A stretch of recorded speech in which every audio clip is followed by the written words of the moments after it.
Good morning, everybody. We're back again. This episode, as always, is brought to you by Black Rifle Coffee. I said it last week. I'm going to say it again.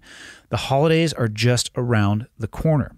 There are some cool and unique things that you could get for somebody if they enjoy coffee, whether that's a coffee subscription. Black Rifle now does a merchandise subscription. You could get them a cool way to make their coffee. My personal recommendation is a pour over.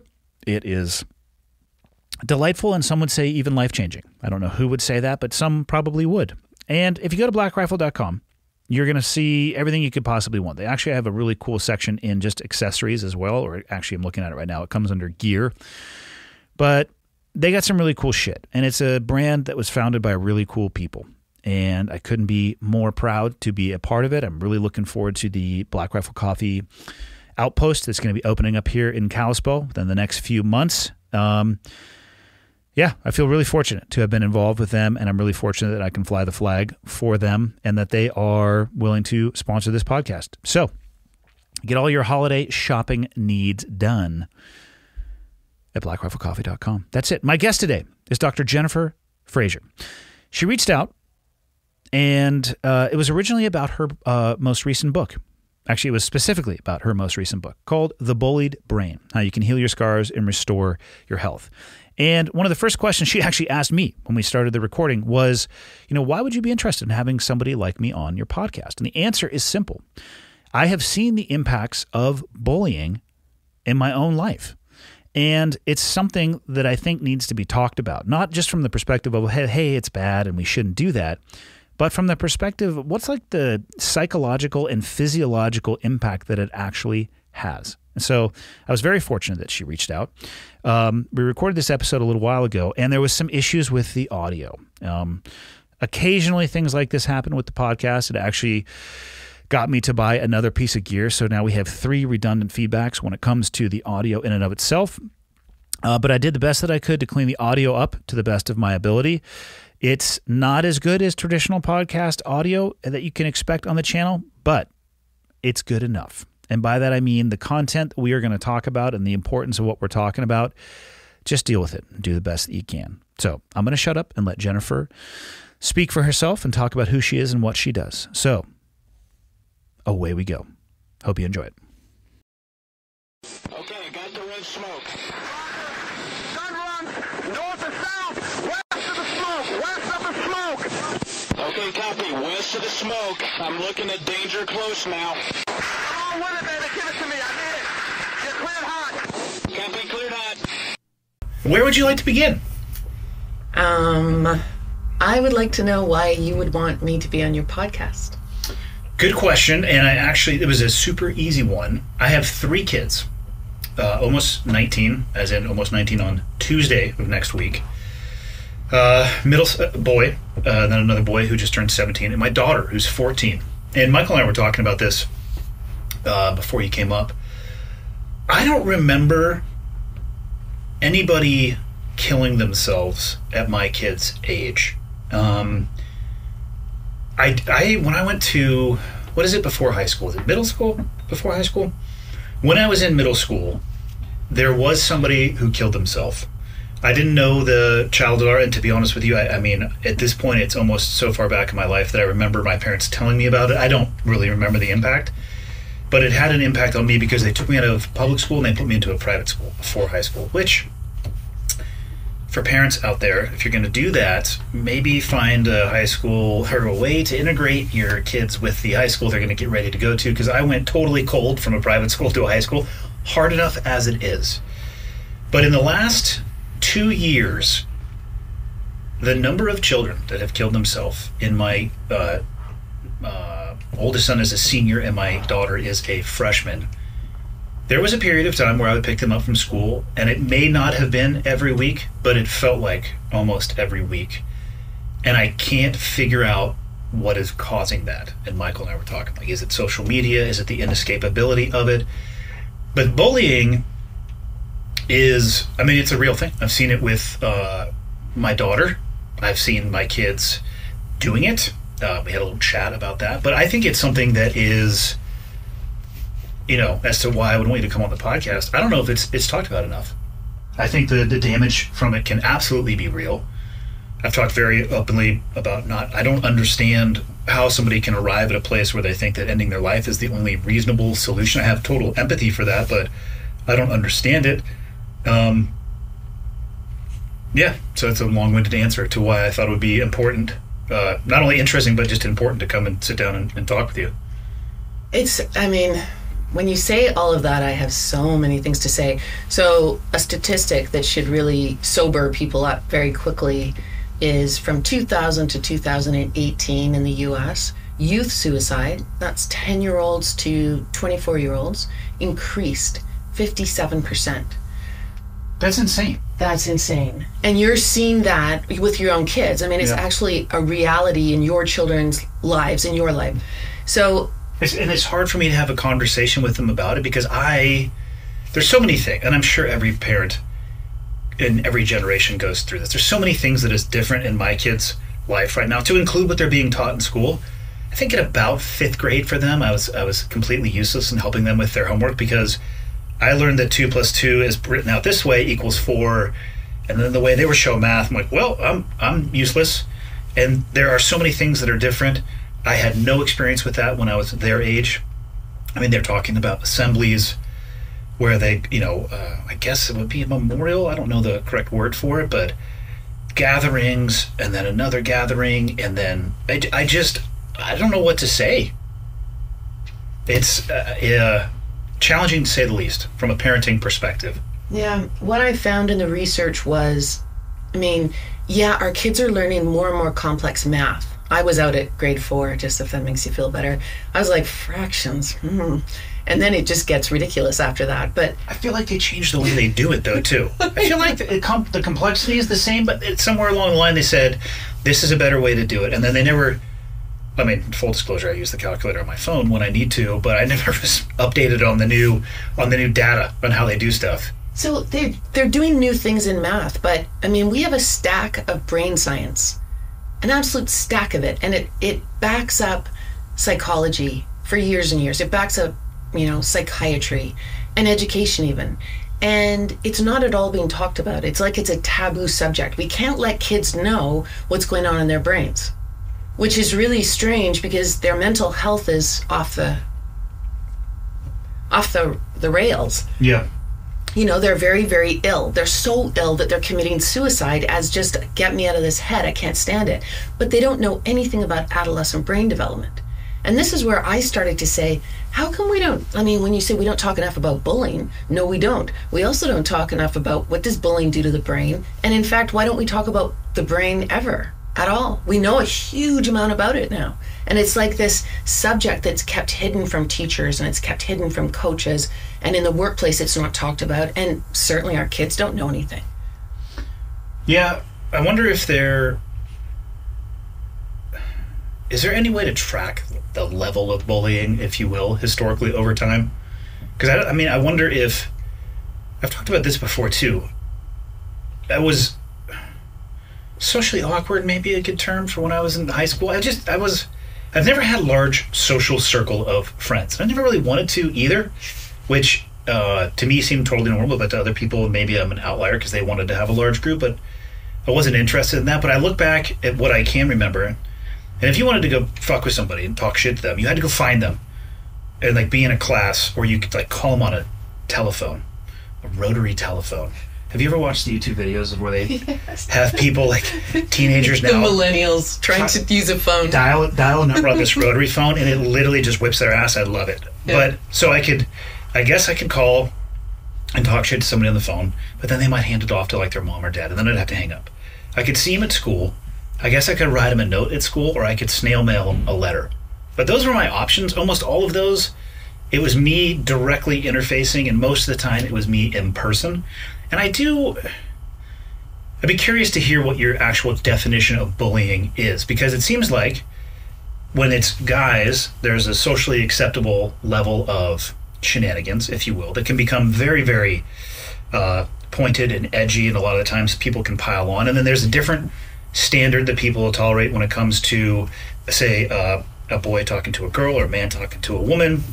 And then there's the adult spectrum. I'm curious, what's the actual textbook definition of bullying? Well, it changes wherever you look. It's a different definition. Really, it is. It's like almost legally. Like you go to try and say, this is breaking policy and procedure, and it's like, based on what? And all of the definitions are different. So in my use of the word, I'm using it kind of, I was going to say playfully, not playfully, but I'm using it to say we ignore our own brains. Like ignoring somebody is one of the worst things you can do to them. You know, you ask me a question, you send me an email or something like that, and I just don't reply. That's the brain doesn't interpret that well. It goes, oh, I'm an outlier. That I'm not being seen as worthy. This is not healthy. But when I look at it, I start with that idea, like, why aren't we talking about our brains? Why do we bully our own inner selves in this way? That like the key organ in our body. How come we ignore it? What's going on? But then when I use bullying throughout the book, I'm really talking about everything from a microaggression, you know, the person that makes you feel embarrassed in a meeting at work all the time, or you speak and sort of behind your back, they roll their eyes so your colleagues can see it and you can't. Just dumb stuff like that. There are a lot of people, they do those things. I look at kids very briefly, but I'm quite disinterested in them. Not disinterested in kids, but I just think trying to figure out a problem by looking at child populations is going to get us nowhere. It's like saying, oh, let's fix global warming, and I think we'll look at what the kids are doing, and once we figure that out, then we can fix global warming. It's not going to happen. So I laser in on adults. What are adults doing that create the conditions that kids are bullying one another to death in some cases? Why is that happening? And so I go all the way from the microaggressions I just described a few up to like full-on violation of a person. And I think the spectrum is interesting because what they find in the research is if you are in a place that allows a lot of microaggressions, it works as a really effective cover-up for far nastier stuff going on. It allows you not quite to see it because you get confused. Kind of resets the baseline a little bit. Yeah. Yeah, I worry about my kids. I worry about the inescapable nature and how easy it is for them to say something, or not even actually say something, but to write something down that could be so incredibly impactful in somebody else's life but feel so meaningless when your thumbs are moving on a screen. And like I try to get one. I try to do this myself. Like there is a point in time of the night where the phone gets put away and it goes on silent. But I mean, I'll hear my kids' phones going off 24/7, and it disrupts their sleep. And let's just assume all the messages were positive. People checking, hey, I'm thinking about you because we're pen pals in Singapore, whatever. I don't know why I just used that example, but because it's on the other side of the clock, I guess. And I've seen it specifically with probably my daughter the most. It's if there's a notification, there's the desire to at least look at what it is and maybe get back. And you know, if it was only positive reinforcing things, that would be one thing. But if it's negative and you can't get away from it and it just keeps coming and coming and coming and coming, again, I don't understand suicide, but that can't be helpful at all. That constant accessibility. Yeah, you sort of named it perfectly. It's the perception of inescapability. That's the term that they use in the research. So the perception of inescapability comes from a series of pretty horrendous animal testing that was done that we won't talk about because it's that awful. But basically what they found was a creature will get to the point where we're very human creatures. There's not all that much difference. We like to think we're super superior, but we're not. From this point of view, the creatures will hit a point where you open the cage door for them. After what they've been through, though, they won't leave. They cannot move. They're paralyzed with fear and anxiety and all these things. And that's what the perception of inescapability is. And I mean, with kids, I think what we have to do is say to them, you know, your phone, you got to put it away. It's got to go on silent. It doesn't control you. It doesn't control your brain. You control it. So I spend a lot of time, if I'm working with young people or designing a course for young people, my whole thing is teaching them that they have to put their mind in the driver's seat. It's great to have your brain. Your brain's pretty remarkable, especially up to the age of 24, 25, but never let it ever take the driver's seat. The mind always makes the decision. So your mind is mature, relatively, and you are saying... opinions may vary on that. You can ask Michael. He might have... shaking his head. Don't ask me. He's shaking his head, yeah. We'll just leave it at opinions may vary. But at least you have a prefrontal cortex that was mature 24, 25. So the young people don't. So adults have to be the prefrontal cortex for them. And they don't like it, of course, but when you say to them, you know what, you are 4 times more likely to die than children and than adults. And why is that? It's because you're undergoing massive adolescent brain development. So when you go back to why do they kill themselves? Well, they have incredible impulsivity. They are ruled by emotions. Their entire world, and this is all pushed by evolution. Evolution pushes the young brain to leave the family cave, venture out into the Serengeti, and find a mate. That requires having hypersensitivity to other groups, your peers, what they think of you, because you have to recreate new social standing, not with the family cave. So your brain is literally pushing you to be a risk taker, a reward seeker. You're hugely emotionally unstable, basically, and all you can see are your peers. You kind of forget your family because you're so pushed by evolution to get out there. And what happens to them is you put them into a car. Evolution never planned for a vehicle, didn't know about it, doesn't understand it now. And it's a recipe for, car accidents are the leading cause of death in our youth populations. Suicide's the second. And those are both preventable deaths based on we should be teaching our kids everything about adolescent brain development and neuroscience. The one thing I would add to that too, what I would say that people at that age struggle with, and this I do remember from being at that age, my perspective of time was very skewed. It was like, well, it's today. Maybe it was next week. Maybe I could think a year ahead. My perspective on time now is way different, and my tolerance for, I guess, certain behaviors or discomfort. I mean, I tell my kids this all the time, I'm not smarter than you by any stretch. I have a few more laps around the sun than you do, which gives me a little bit more context and understanding, and I realize that things that suck now, they're not going to suck forever. But I also understand the other side of that coin. Things that are awesome now may not be awesome forever, and I did not have that at that age. So, I mean, I think that probably ties into it for some way. But so what was the year where the jump began, the 57% increase in suicides? It was from 2000 to 2018.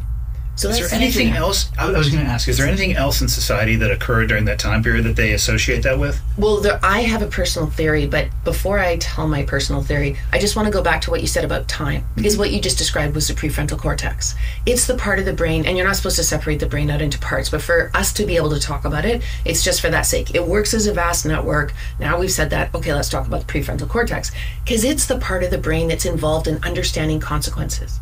So you right now can say, if I do X right now, leave my phone on all night because I'm worried about what someone thinks about me, and it pings all night long, I'm going to have a terrible sleep, lousy day tomorrow, and I might mess up a work thing. That's the prefrontal cortex. The adolescent brain doesn't have it. It is caught way more in the part of the brain that's not quite connected yet to it. So my theory, going back to why has suicide increased this way? I think it has to do also with bullying is a compound. It's like compounding interest. And because we never deal with it, and because we don't have the courage to look at the real truth of it, which is pretty awful, we just keep turning it around and around. It gets worse and worse and worse. So you look at even the political climate right now. I mean, we just threw ourselves back to World War II. I mean, that's unbelievable. I grew up in the 80s with the whole, it was all Russia and the mushroom cloud, and you had that sense of doom all the time as a teenager. Here I am, a middle-aged woman, and I'm like, oh my God, he's threatening to use nuclear power again. Is this possible?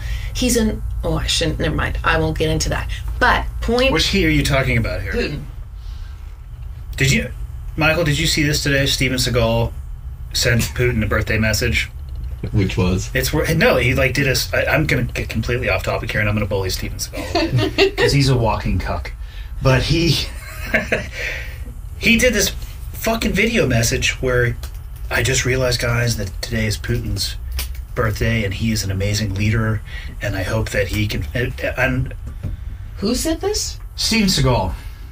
Why would he say that? Was he joking? He wasn't joking. I have some very choice words that I'm not going to use, other than to say he's a ferocious piece of shit. And one of these days I hope the hot dog doesn't go down as well and he has to go seek medical treatment for it. But he has ties to Russia, I think, from a business perspective. Putin's a little bit wild. But look at, you can take it even farther. So that's like the external political environment. The internal, I mean, in my country at least, I'm catching a little bit of a Canadian accent from you there. You're going to have to describe your own political environment up there because I'm not tracking it at all. But fuck, if we didn't have Putin to fight, the Democrats and Republicans would be fighting each other absolutely tooth and nail. And you want to talk about, again, depending on your definition of bullying, holy shit. The language that they use, the tactics that they use against each other, or even inside of... Because if they weren't fighting each other, I feel like they'd be fighting inside of their own party. They're not left enough or right enough. It's insane. So that's what I mean. Exactly that. The adults are out of control bullying. They bully one another relentlessly. They bully one another publicly. They turn to kids and go, don't bully each other. It's really hurtful. You can't do it. Actually, we're making more and more stringent laws. Our laws are so harsh on you, young children who haven't had the laps around the sun. We're going to just doom you for bullying, but the adults can do it. When you have laws against bullying for you? More and more stringent. You wouldn't believe it. Like, are we talking U.S. or Canada at this point? U.S. What kind of laws are out there? Like in New Jersey, I like the fact that they expel kids, suspend kids, and they're starting to have actual, like, really serious legal consequences for kids that bully as well. And are they limiting that to verbal, or does it have to cross a physical threshold as well? I think the verbal is getting in there in terms of, there's been some cases where the girlfriend is texting her boyfriend that he should commit suicide, and he does. Yeah. Stuff like that. Yeah. Yeah, I did read a little bit about that. Yeah. That's a rough one. Well, I mean, words, and what's interesting for me in the research is the brain is as susceptible to words as it is to physical. So you could beat me up right now and I would heal in 6 weeks, let's give it maybe 8, depending on how bad it was. If you called me a slew of, you're this, you're that, you publicly humiliated me on your podcast, you said you're useless, you'll go nowhere, I hated your book, it's like a waste of time. And you were also, we have to add this in, you were in a position of power over me. You were my boss, let's say. Mm-hmm. That is doing as much damage to me as a physical blow. Is that across the board, or do some people have more tolerance to that than others? Well, that's a great question. The research is showing that some people may have more genetic capacity to be resilient to those kinds of attacks. They talk about young people who they suffered like really bad stuff, like being raped as a kid by their parent repeatedly, blah, blah, blah. Horrendous upbringings. And they are the happy mom of 3. Like, it happens, right? You can have another person who is more sensitized to, finds it more unbearable, doesn't cope as well. I mean, look at veterans. A veteran will come home and reintegrate and find joy or new purpose, totally connect with family. Another will come home and find it unbearable and want to disappear. Yeah, it's a really mixed bag, actually. Yeah. So, I mean, it's same thing, I think, in response to bullying. Like, one of the things I found so interesting is that our brains are as unique as our fingerprints. So when someone goes to do surgery on like a neurosurgeon is going to open up a brain and do something, they literally have to spend 8 or 9 hours mapping the brain first because they're all different. It's like a new landscape every single time. And they can't make the risk of going, it's this part and thus I can do this. So how do they map it? They keep the person awake. Sorry to report, hopefully none of us will ever have this. They keep you awake, they open your skull up, and then they use all kinds of electrodes. They're like, where do you feel this in your body? Where do you feel that? What is the sensation? You serious? So your brain's just out and the dude's up there playing that game where it goes, if you touch the side? Yeah. Oh, that's not acceptable. Oh, no. Oh my God. Sometimes I really like to think that science and medicine has advanced a long way, and then, that seems far less advanced than I would have thought. I would have hoped there was a machine that could just like, and then you're good to go. No, but I'm glad you brought up machines and that kind of a reading of the brain, because we do have those kinds of machines. Now, they're not going to help you with surgery, but why aren't we looking at everyone's brain is another one of my big questions. I mean, these are the things that keep me up at night. Our kids, we test their eyes, we test their ears. If there's any problem with their heart, we get them, heart monitor to check. We get their teeth done at least once or twice a year. And it's very preventative. It's really watching before something gets wrong and wrecks their life, like they can't see at school and learn, or their teeth cause, illness. We do something about it. Why aren't we doing that with the brain? We can do an EEG right now of every grade 6 in the USA. We can look at their brain and say, okay, they're about to enter into adolescence. That's the time when there's an onslaught of mental health crises that affect them. And some can be so serious. But you know what? We can see it coming. And we can actually use a program to ensure that we strengthen those specific areas of the brain to make sure that they don't go down the path to bipolar. And they avoid that. They're looking like they're on the path to schizophrenia. But we could head them off that, let alone anxiety and depression, suicidal ideation, etc. But we don't teach kids that they have the power within them, just like going to the gym and working out. They could be going to the brain gym every day and working out and having stronger brains, and it's not expensive. I don't think I've ever heard anything like that ever mentioned to my kids. The managing and imaging the brains, it's when I was getting out of the military, I have a retained metal in my body, so I can't get an MRI, or I forget what it was exactly that they were using to look at. MRI. I think scar tissue in the brain. Yeah. One of the big issues was, you get somebody at the tail end of a career, and they have, I believe it was showing as white spots or something like that in the brain, damage. But it could show places that were damaged, but it couldn't tell you when. It's like, oh, you played high school football, and then you did 20 years. There's some damage here. We can't tell you which. It would be hugely beneficial, and I hope that they have changed this, that now they are setting a baseline when people come into the community so they can manage them maybe even midway or when they leave as well, because otherwise, what do you do with that information? Okay, getting ready to exit military service, we're going to image your brain, you got white spots everywhere, but you played ballistic contact sports growing up, and then you were in this community, so yeah, your brain's damaged. What do you do with that information?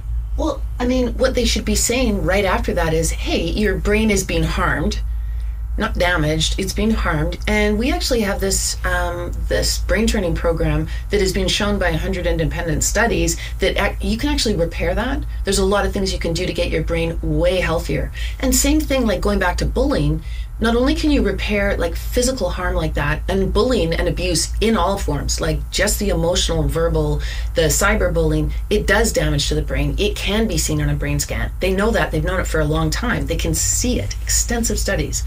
But what they don't follow up with ever is, and that can be repaired. Why aren't we doing that? What I want to see happen is the fitness revolution of the 1980s. I want to see that happen with brains, where kids all of a sudden are taught and adults get really excited, and we suddenly start putting in half an hour a day, not just to like bad 80s music and dancing around and everyone can do it and be more fit. We're actually putting in half an hour a day to strengthen our brains. And we're getting very wary of people, despite the birthday wishes, people who have obvious signs of very like extreme mental illness. Putin has made it very clear he lives in a fabricated land. He lives in fantasy land of his own making. And this happens to autocratic dictators. He's in a bubble for sure. He's an absolute bubble. He believes his own lies, which is, one of the definitions of psychopathy, right? And yet he's allowed to run a country. He's allowed to have access to nuclear power. I don't, and I've got, if you compared my brain to his, I've got a healthy brain. His is off the charts, so ill, but we allow him. If he had a physical illness that was completely debilitating, he probably wouldn't be allowed to be doing what he's doing. Yeah. I'm interested into the retraining and recovery aspect, but before that, how did you get interested in this topic? Well, there was kind of a convergence. My 8-year-old went through a battery of tests for it's a suspected learning disability. So what he was doing is he's this, like, he'd never heard anybody verbally in your life, no more stuff, just crazy knowledge. But when he would go to write a test, and he could read out loud perfectly as well, but then when he'd go to write the test on, the grade 3 book, he would make up all the answers. It was like he'd never read it. So the grade 3 but teacher... But he would still answer and make them up? Yeah, he would just make stuff up. I like this kid. Whole new answers, yeah. So he, as if it was his own story. Yeah. So so we took him in, educational psychologist did a full assessment, and, I was teaching at the time. I knew the educational psychologist. I've dealt with lots of kids that have I don't like to say disability, learning exceptionalities, and they've gotten the accommodations they need, and they're fabulous, bright kids. Anyway, she pulled me aside and said, this is really bad. Like, we rarely see anything like this. She said he's off the charts genius for verbal, and he's less than 1% chance to retain any visual information. What a weird combination. Well, learning disabilities, you have to have the weird combinations. You can't be just like a kind of borderline not great at everything, or that's just like, well, yeah, it's who you are. It's okay. But for learning disability designation, you have to show that kind of discrepancy. Like dysgraphia, I'll give you as another example. My other son has that. And with dysgraphia, you just have this amazing brain full of information, but you can't translate it into language on the page. So you need a computer, and you need extra time, and usually non-distraction, and then you can show your stuff. And that would be an accommodation. But with Angus, it was so bad. It just so happened there was this new school, and the woman was using neuroscientific principles, and they weren't teaching school. So it wasn't like, oh, do a poster with gorillas on it and learn about the forest. It wasn't that kind of school. It was, you're going to sit in a chair all day and do cognitive rewiring. So we'd never seen anything like this. So one of the exercises that's really well known is they have a series on the clock of computers, and the computers start with 2 hands, and so it has to do with like navigational, spatial, relational type of aspect of the brain. And then it increases up to 6 hands. And you can't succeed. Like, it's not like the teacher gives you an A or a B. It's being timed by the computer. So you can't advance until you strengthen your brain to the particular, height of what you're expected to do. So it's very, very different from what school is like. And how did your children take to that? Did they enjoy that? Well, just Angus went. Montgomery was fine. Okay. Angus, it took him about 3 months. It's pretty shocking at the beginning. They go from 8 in the morning till sort of 4:35 every day. Yeah, that's a full day. Very full day, very intense. Really great teachers, though. There's lots of encouragement and support and like celebration when you break through and actually, strengthen the neural network. And about 3 months in, he turned to me, we're in the mom's minivan, and he said, yeah, I just don't know why you had me in that other school. I couldn't learn anything. I was like, So he went for 4 years. He came out. He was tested by the same educational psychologist. She said, yeah, he doesn't have a learning disability anymore. I've never seen anything like this. So he actually reprogrammed his brain, whatever phraseology would be correct. Both are perfect. Completely rewired is usually that's what I'm trying to argue in my book we can do. As a society, we can rewire our brains so that we haven't created the conditions so that our kids want to kill themselves. We can do that. We can rewire brains so that when veterans come back, they all choose the path of reintegration and refinding their purpose. We can do that. We just aren't right now. So yeah, the brain, it's the most amazing thing. It has neuroplasticity. It has brain plasticity. That means from the moment you're born until the moment you die, you can change your brain. And it's a matter of your environment and what you practice. So if you practice autocracy, where you believe in your own lies, where you kill people when they disagree with you, you're going to find that your brain actually becomes a bit of it's just, as you say, a bubble. It's not going to be a healthy, interacting, socially, emotionally engaged brain that makes wise decisions and thinks beyond selfhood and ego and narcissism, right? It's going to be just a mess. And you'll be able to see that on a brain scan. But what we want, the rest of us in society, is to try and have the strongest brains, the most high-performing brains. And to achieve that, you also need brains that are very empathic, like socially, emotionally connected. That's how humans survive. Yeah. What about if you sustain injury to the brain? Does that interrupt the ability of this neuroplasticity? And I'm specifically asking that. I'm thinking more from the ballistic athlete perspective, football, head-to-head, concussive strikes, or overseas, proximity to explosive blast waves, the TBI types. I mean, it's legitimately doing damage inside of the brain. Does that impact its ability to rewire it? It probably makes it challenging. I mean, it's nothing with the brain, just like with the body, it's not an easy fix. So you have to think rehabilitation. And it takes a lot of time, and it takes a lot of effort, and you have to be able to push through the really bad days when you feel like, if you've had a stroke, you'll never speak again. It's like that. You have to have that belief in self and belief in the methodology to get to that place, and it's really, really hard. But we know people who've had strokes, and their brain is visibly very, very damaged. They can walk again, they can talk again, they can speak again. I know a professional hockey player who went into the boards and it broke his neck, and he was told that he was a quadriplegic, and he's now skating. So it's really very much up to what we choose to do. And I don't want to say that sounding like, oh, if you can't do it, then it's on you. I don't mean that, because brains are unique. Some people can repair their brain, and God knows it's worth a try. Some people can't, perhaps. But I asked Michael Merzenich, the neuroscientist, a brilliant neuroscientist who wrote the foreword to my book, and I was asking him specifically about concussions.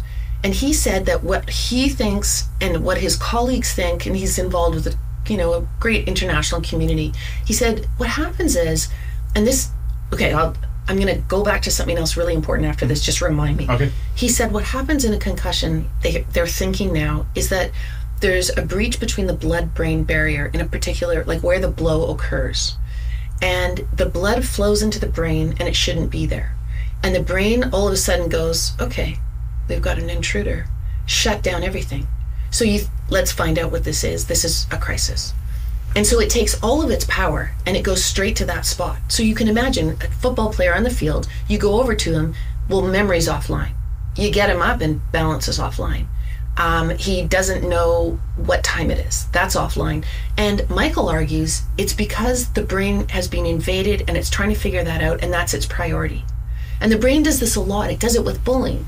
So if your 3 kids are in school and they are targeted by bullies, or they themselves are bullying, then they're not able to be as creative. They're not able to problem solve. Their memory is not working very well because they're putting all their resources and energy into this destructive behavior.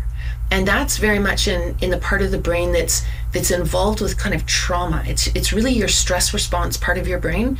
And it's not the part of the brain that's, and again, this is artificial, but it's not the part of the brain that's really engaged in learning and remembering and reading a book and feeling empathic connection to what you're reading.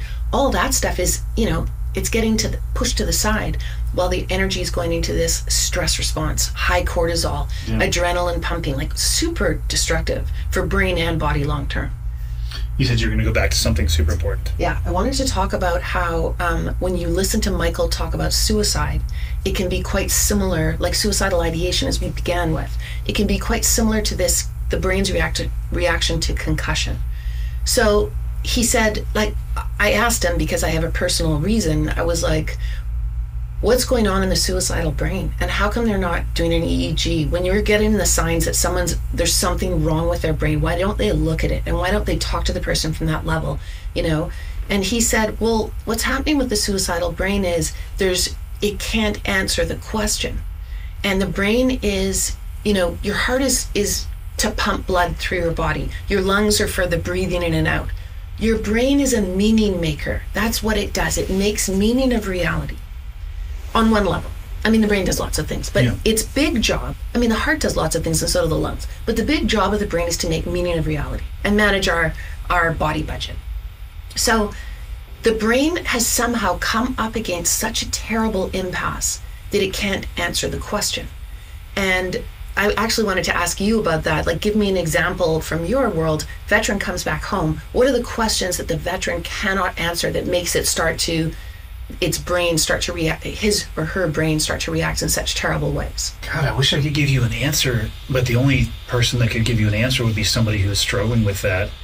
What I will say, and this is totally anecdotally through my own experience, I have no data to support it, but if the friends that I do know, or the people that I do know peripherally from that world who made the choice to end their life, whether it be after their death and they studied their brain, if there was brain left, depending on the mechanism they chose to end their life, or in conversations that others had with them leading up to it, I would say that there is a link between the damage to the brain itself and that decision, but I don't know what it is, and I don't know at what level it is, and I don't know what questions they may be bouncing up against. Mm-hmm. Because it's truly, that's the only way you get an answer for that, is if you could talk to somebody that was battling with it. I've never personally had suicidal ideations or bounced up against a question like that. I've had people that I'd never thought in a million years would make that choice and did. Okay, that will give me a really good example. That's perfect. That person who is acting as if they're full of joy and is laughing and is fun and is engaged and is totally connected to not only his friends, but also his family and loves his work, that is the person that should worry you. Because oftentimes the question is they've divided. And the question they can't answer is, who am I? Am I this persona that I'm using out in the world because my community tells me this is how to behave, that I should be thankful and I should be loving and I should be connected. I should be so glad that I'm still alive, and to squander that life. And there's all kinds of heavy duty social, cultural apparatus to, I shouldn't even show weakness, let alone take my own life, right? I have to be tough. I can't, it's a stigma. It's going to show that I'm crazy or worst of all, weak. I don't want to be weak, so I'm not going to even tell anyone. But then there's this persona, and this persona doesn't come up out of the blue. This person is as constructed, usually, as this one. So it's a divided self. I ask the question of the person, who are you? They can't answer. I don't know, am I this guy who would rather die than be here? And even though I love my family and I am thankful and all these things, and I love my friends, but I don't want to be here. I can't stand it. The agony in my brain is such, whether it's from physical injury or the PTSD type injury of what I've seen, what I've done. I can't integrate that with this, and that means I can't answer the question of who I am. And that would be an example. I hear that oftentimes with some substance abuse issues. It gets off the rails pretty fast. I've always said too, I'm less worried about the person or the people that I have known who have reached out, or at least it's not even actually a matter of calling somebody and say, hey, I need help. It was a matter in the times that I've been around it where it was just a comment, and it was oftentimes offhanded, like, fuck, I'm struggling, like in the middle of a conversation, versus the person who I guess appeared to be normal. Those are the ones the people that say something or verbalize or request for help or talk about that they're struggling. I'm far less concerned than the person who is, I guess, trying to answer that question in their head, but has all the the airs as if nothing is wrong. Yeah, because that's a constructed self, which is very, very risky. When you can't talk to your family, you can't talk to your close friends. What's really interesting to me is that, you picked up on that. There's a lot of people that hear, hey, I'm struggling, offhand comment, and they miss it. Or they don't actually feel that they have the capacity to hear it, so they almost pretend to themselves they didn't hear it, and they just keep moving on, or clap them on the shoulder, you'll be fine, man, don't worry about it, whatever. Yeah. But the fact that you stopped, heard it, and then perhaps responded in some way to say, well, let's talk about it, that can save somebody. But what's really interesting to me is when I read about abuse or was researching abuse, I found that kids will come home, and this is something all parents should know. I wish someone had taught me. Parents will come home kids will come home and say, yeah, I hate those guys. Yeah. Or those guys are freaks. Or I'm the subject of relentless criticism. And if you don't pick up on what's really being said, really your kid is coming home and saying, I'm being abused. But we don't teach our kids, just like we don't teach them about the brain, we don't teach them any vocabulary to understand and give an emotion concept to grooming, or give an emotion concept to adult bullying in whatever form it's coming at them, or being bullied by peers. We don't teach them how to narrate it properly or understand it, and so their brain can't. So what they do is they try out kind of stock phrases, and then some adults, you might not have missed it, I missed it, because my son came home and my older son, Montgomery, he came home and said those things. I've had experience with my kids as well, and what I bump up against is I don't know about you, people are like, oh, parenting it's not that hard. It's like, first off, fuck you. Yeah. I wish there was a book that laid out how you're supposed to parent, because I have reached the knowledge and limitations of what I think is possible many, many times. And for people who think that your kids are young now and it's really hard, yes, it is really hard. Wait until they're teenagers and they're driving and they have social circles and they get introduced to sex and alcohol and drugs. The problems are a little bit more complex. And you're going to be limited by your understanding and ability to communicate. Like, I've had these conversations with my kids. I can, my daughter would be a good example. I think there's been some times where she's definitely been on the receiving end. And again, nobody's an angel. I'm sure there's been plenty of times where she was on the giving end of, this type of treatment. But absent telling, be very careful of the people you spend your time around with. Always be your best advocate. Always step up, stick up for your friends, stand up for what you believe in. You don't need anybody else to to provide value in your life. You know, the value that you feel of yourself as a person doesn't need to be validated by others. Beyond that, absent going and kicking the shit out of a little kid, which I'm totally fine with doing, for clarity, I don't know what that says about me. I'm out of tools. My toolbox as a parent is not super deep when it comes to that particular issue. Did you ever tell your kids to be careful about adult abuse? Wow, good question. I think I don't know if I've ever made a delineation when it comes to adult or child, when it comes to like behavior. It doesn't like, if it's somebody who's 15 or 35, if they're saying something that makes you uneasy or doing something that makes you uneasy, I talk to them about this often, listen to your gut. And I don't care if it's a kid or an adult. Adults actually might be able to hide the behavior a little bit better, but you have to listen to that. So I think I've just talked about it more in broad terms instead of just saying, kids, you do it this way, and adults, you do it this way. It's always just been broader. Yeah, that's probably smart way to do it. Adults are way more manipulative. Way more. They have a whole, talk about the textbook. They have a deeper toolbox when it comes to that. Yeah, they do. And they know how to play all of these different cards. So one of the things they do, for example, that's really shocking to people is they will groom not only the victim, and this can be with emotional abuse or sexual abuse, or physical, I guess, too. Physical and emotional are often mixed up. They will groom not only the target, and they're patient. It takes forever. Like, it drives me crazy when I hear people talk about, sex abuse from an adult to a child is some sort of impulsive thing. It's like, are you kidding? These guys are the most patient, calculating individuals on the planet. There's no sexual impulse at all. It has nothing really to do about sex. But anyways, power. It's got to be power. I think it's so similar to emotional and physical abuse that it has to be more of a. I mean, when you read about these pedophiles, and you interview them, they talk about how it's a competition. So when you go back to power, it's like, yeah, they want to win.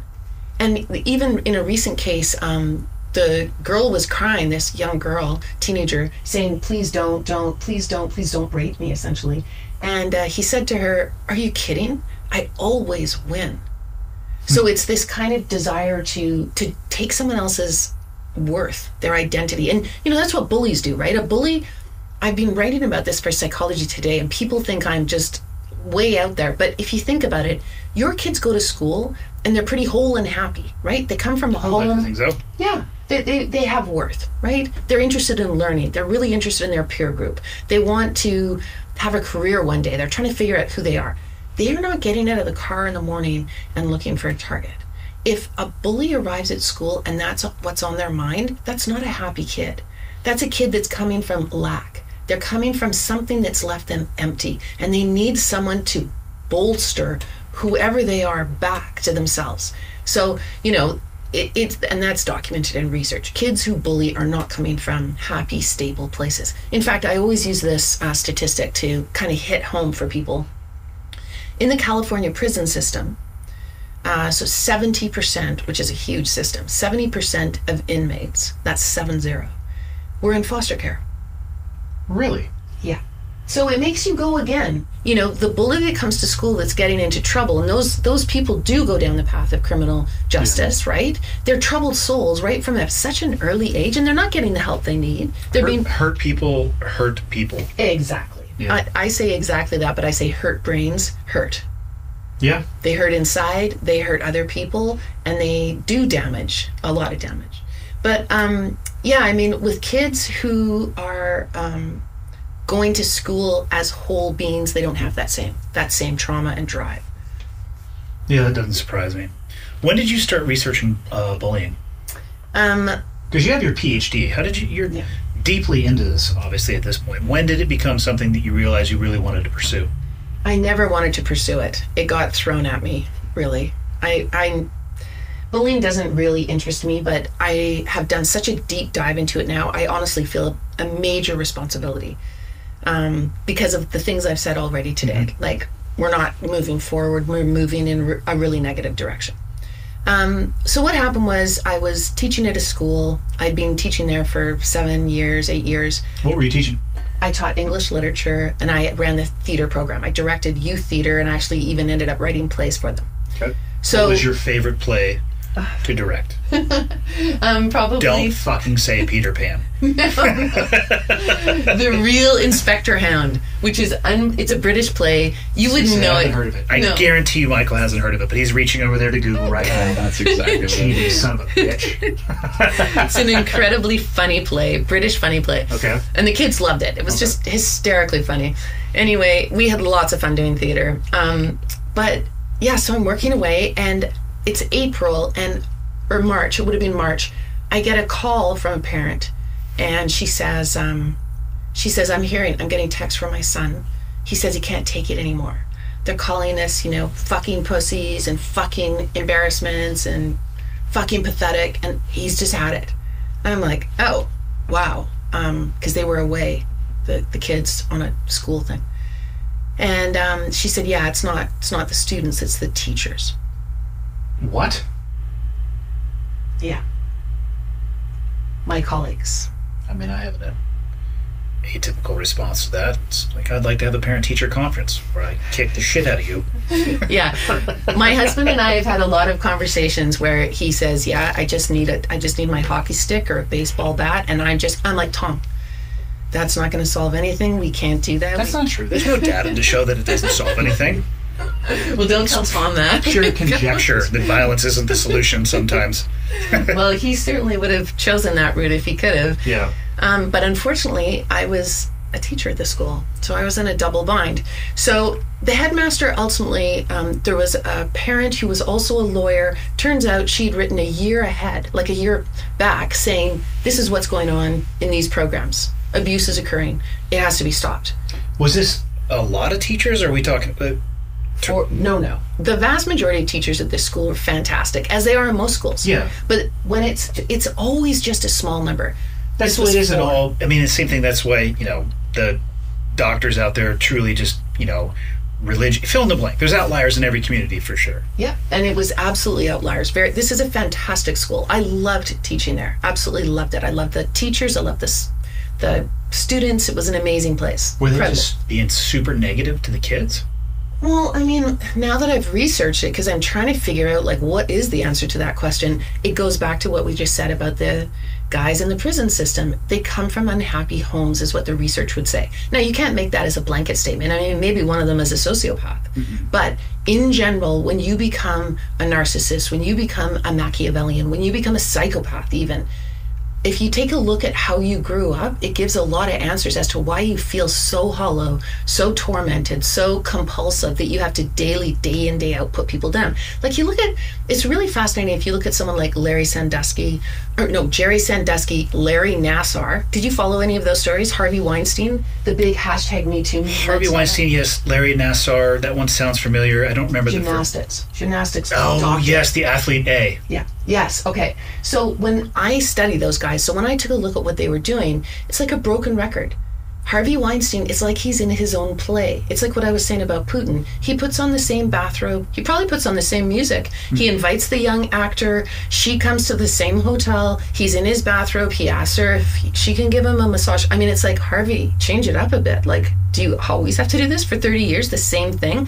It's indicative of mental illness, right? The person is it's like they're trapped in a script and they can't get out. It's obsessive compulsive behaviors. They know they're going to destroy their family.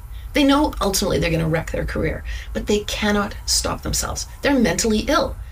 They're really mentally ill, but we don't get them the help they need. It should have been like the first time Harvey does this, 21, 22, because he did it for 30 years. First time he does it, Harvey, come into my office. You're a talented guy. You could go places. You're amazing. You're off for 6 weeks. You're going to rehab. You cannot talk to people or treat women that way. Ever. Again. Yeah. You're going to be monitored. And then you nip it in the bud. You fix his brain. Why don't we do that? Reported though He was reported multiple times through those 30 years.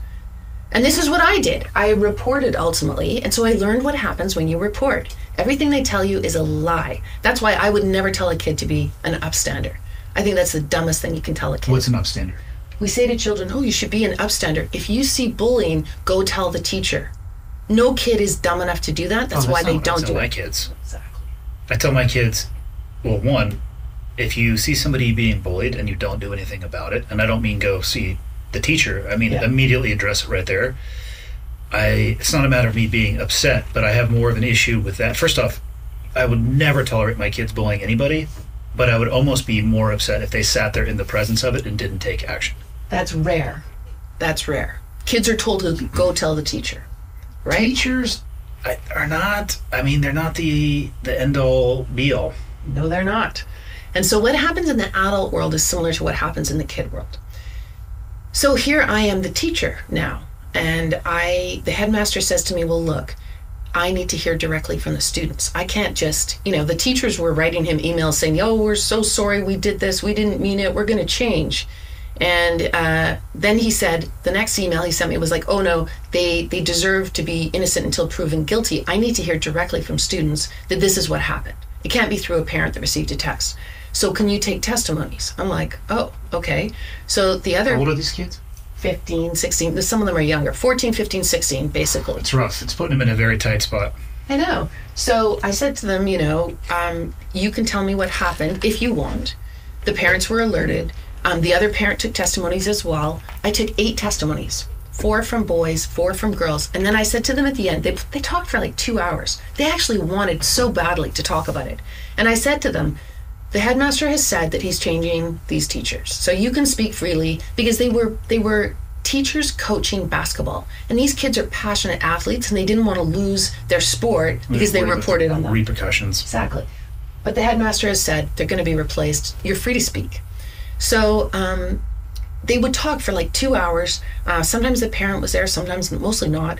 And I would write it all down, type it up, send it to them on an email, and say, look, it's up to you now. You got the therapy of speaking about this, getting the truth out there. You don't have to do anything with it. It belongs to you. But if you want to help make positive change, could you allow me to send it to the headmaster?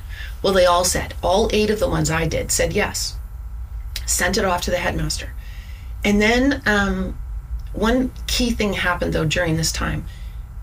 I interviewed 4 boys, and they were describing a particular situation that happened over and over, where one of the coaches would say to one of the boys, he was always targeted, come over and he would stop the play, come stand in front of me. So everything would stop, all the boys had to watch, the kid would come over, and the coach would start screaming in his face, basically saying, what are you doing here? Do you even deserve to play? Like, do you even like basketball? Basically rhetorical questions. And the boys described it as vicious. They said they wanted to stop it, but they couldn't because it was the teacher. And then the boy would ultimately try and back away, try and get away from the yelling in his face, and the teacher would grab him and hold him in for more. And finally, I'm writing this all down. I said, who was that? And then the kid goes, Monty. Monty's my son. Your son was the one on the receiving end? Yeah. Oh, I'd have a real hard time receiving that information. I had a really hard time receiving that information. A really hard time. Yeah. Yeah, so you want to know why I'm working on this? Had your son said anything to you about it? I hate those guys. They're freaks. I'm the subject of relentless criticism. Yeah. And his father and we said, you're so lucky. Those guys know that you're talented. They know you're going to play college. They wrote on your report card you're the best player they've ever seen. They wrote and said that you're the top player they've seen in 100 years at that school. And that school is where Steve Nash randomly went for a year, but he went on to be Steve Nash. So what I want you to notice in that, and our son is talented, everybody knows that, but what they do is they groom the parents. They try to play on the parents and make the parents think that they're looking out for their kid, that they've got an eye on the fact that the kid's a talented athlete, that they are 100% supporting that child's ability to ultimately play college, which was all a lie. They were trying to destroy him. Wow. How did that situation resolve itself? Well, when you've got teachers calling kids fucking retards and fucking pussies, you figure that that's kind of like, he can't really keep working. You would think that that's probably a line that perhaps they have a foot across? Yeah. Yeah. But what actually happened is much more true to what I have found happens everywhere. So I've looked into this scenario and what happens all over the place, no matter where it is. It could be veterans. It can be in medical school, it can be in the arts program or sports, wherever. What happens is the whole system goes 180 degrees and you become the problem. Yeah. So have you followed anything with Hockey Canada recently? Of all the things on planet Earth that I know anything about, hockey is not one of them. Which is a really long-winded answer to say no. Okay, it's just a great example. Why would you know about Hockey Canada? But it's a great example because the whole national organization is blowing up right now. Okay, well, let's go a little closer to Blowing home. up like imploding? Imploding. Okay. They're imploding. Or like they're super popular right now. No, they're not. No. Okay, Depends on the vernacular they're using. Sorry. Because my daughter would be like, oh, it's blowing up. Like, like it's exploding. No, Dad, it's super popular. Yeah, okay, no. It's like when the kids are like, that's sick. And you're like, oh no, really? And they're like, no, that means good. Yeah, it's good.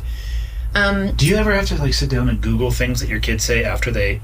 All the time. Yeah, I'll sit down and be like, ha ha ha. Fuck. I'll write that down in the notes in my phone. Me too. I have no idea what they're talking about. Yeah. It's worse when you're a teacher. I taught teenagers forever, and they just used to laugh at how ignorant I was.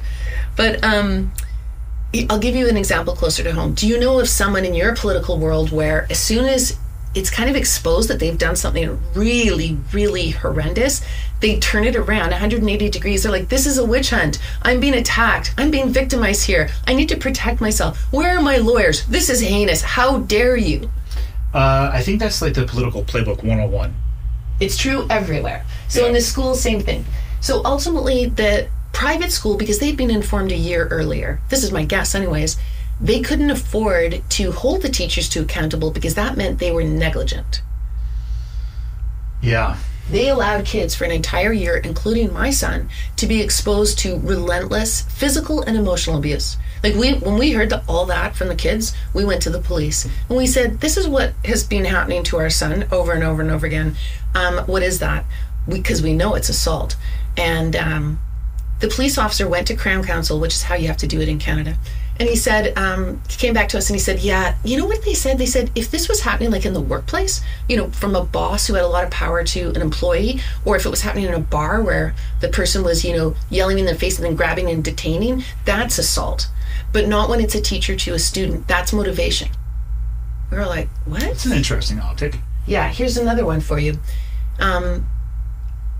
If you saw, let's go back to your kids. If your kids witnessed 2 14-year-old boys grab a kindergarten kid, pull him down to the ground, and then a third one hold him, and the third one beat his legs black and blue until he couldn't walk and had to go to hospital, would your kids understand, and would you understand as a parent that that was bullying?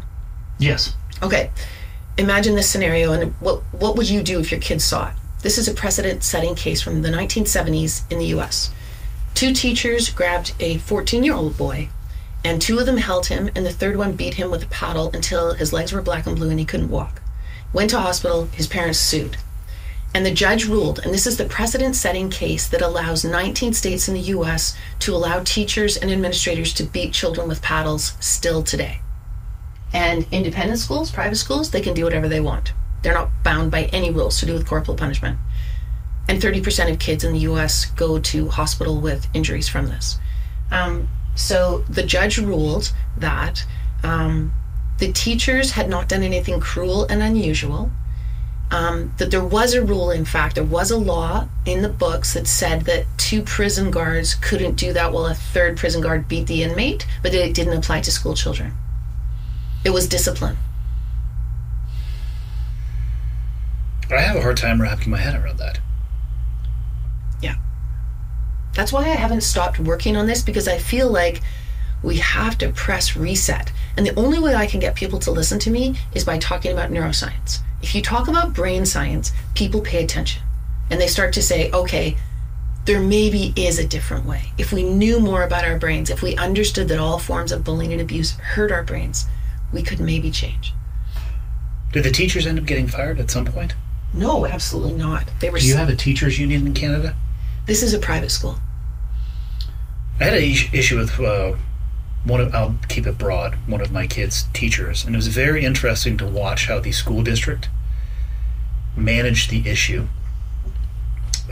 Female teacher, which I think a lot of people wouldn't suspect. They're like, oh, it's a female. Like, what could they possibly do that would be damaging to the kids? But imagine a situation where a teacher wants to read to the kids, so she relaxes in a reclining chair while she has children massage her while she's reading for in-school dollars.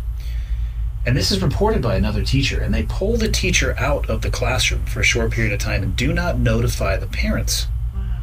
And then they try to put the teacher back into the classroom, and at this point the teacher gets notified. And I hear about this, and it became an issue rapidly. Like, I was talking in front of the news, going to council meetings where they were trying to tell me I had a certain amount of time allotted. I'm like, yeah, that's a funny story. I let you go fuck yourself. I'm going to sit here and talk to you as long as I want to. The power of the teachers union was unbelievable, and they tried to handle it very, very quietly without notifying the parents. I was shocked at what it was. It was a very eye-opening experience. Yeah, and that's why I asked if they had a teachers union, because I think what happened first is they moved the teacher before I do believe that in the end, I forget what exactly it is, her certificate or qualification, whatever. I do believe that she was eventually terminated, but it took a long time. Yeah, that's my experience too. My experience is, in fact, I'm working with a group right now. We have a big media event coming up near the end of October, and it's to try and get the government to change the rules on teachers that are doing stuff like that, because there's a lot of it, and it's unbelievably hard to fight the unions. So yeah, I was an abuse victim myself, and this is one of the things that amazes me. So I was an abuse victim in the 1980s, and nothing's changed since that time. Not a single thing. So think of the internet. Think of what has changed in our world since 1980, except for the fact that we're dealing with nuclear power threats from Russia again. Other than that, everything's changed, but not child protection and not laws. Like, my dream is to have an institutional complicity law. Union, you want to move that teacher and something happens like this again, it's up to you now. You defend yourself. You've got criminal charges. The private school where I was teaching, you want to cover this stuff up? You covered it up for a year and didn't inform parents that their kids were going to be decimated by these teachers, and you can just walk away. The best part of the whole experience for me was I took the school headmaster and chaplain and these figures. They are duty bound by law to report that teachers are behaving this way and exactly what discipline was meted out to them. But it's even bigger than that. These teachers have to go to the teacher regulation branch in British Columbia and be openly dealt with. And I phoned them at the beginning. I said, look, I'm a teacher. I don't think these guys are going to report. Does that mean I have to report? And they said, yes, you do, but you can give the administrators time to deal with the discipline.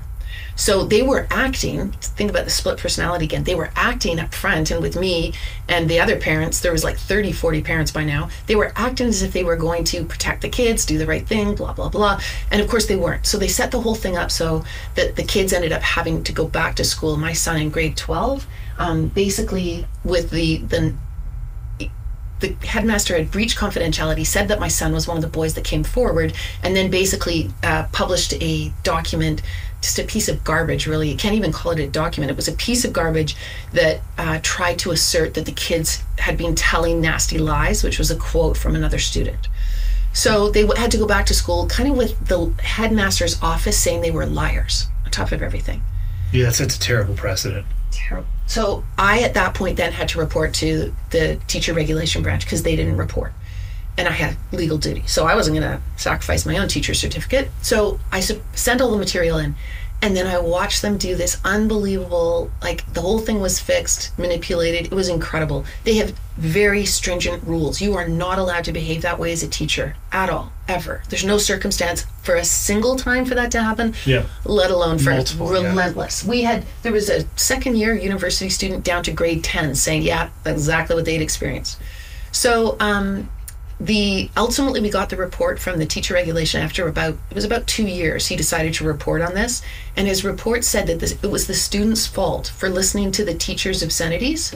They shouldn't have listened. I was like, how does that work? Like, are you not supposed to listen to the teacher? Like, do you not listen when he calls you a fucking pussy, but you're supposed to listen when he's teaching you how to make a three-pointer? How does that work?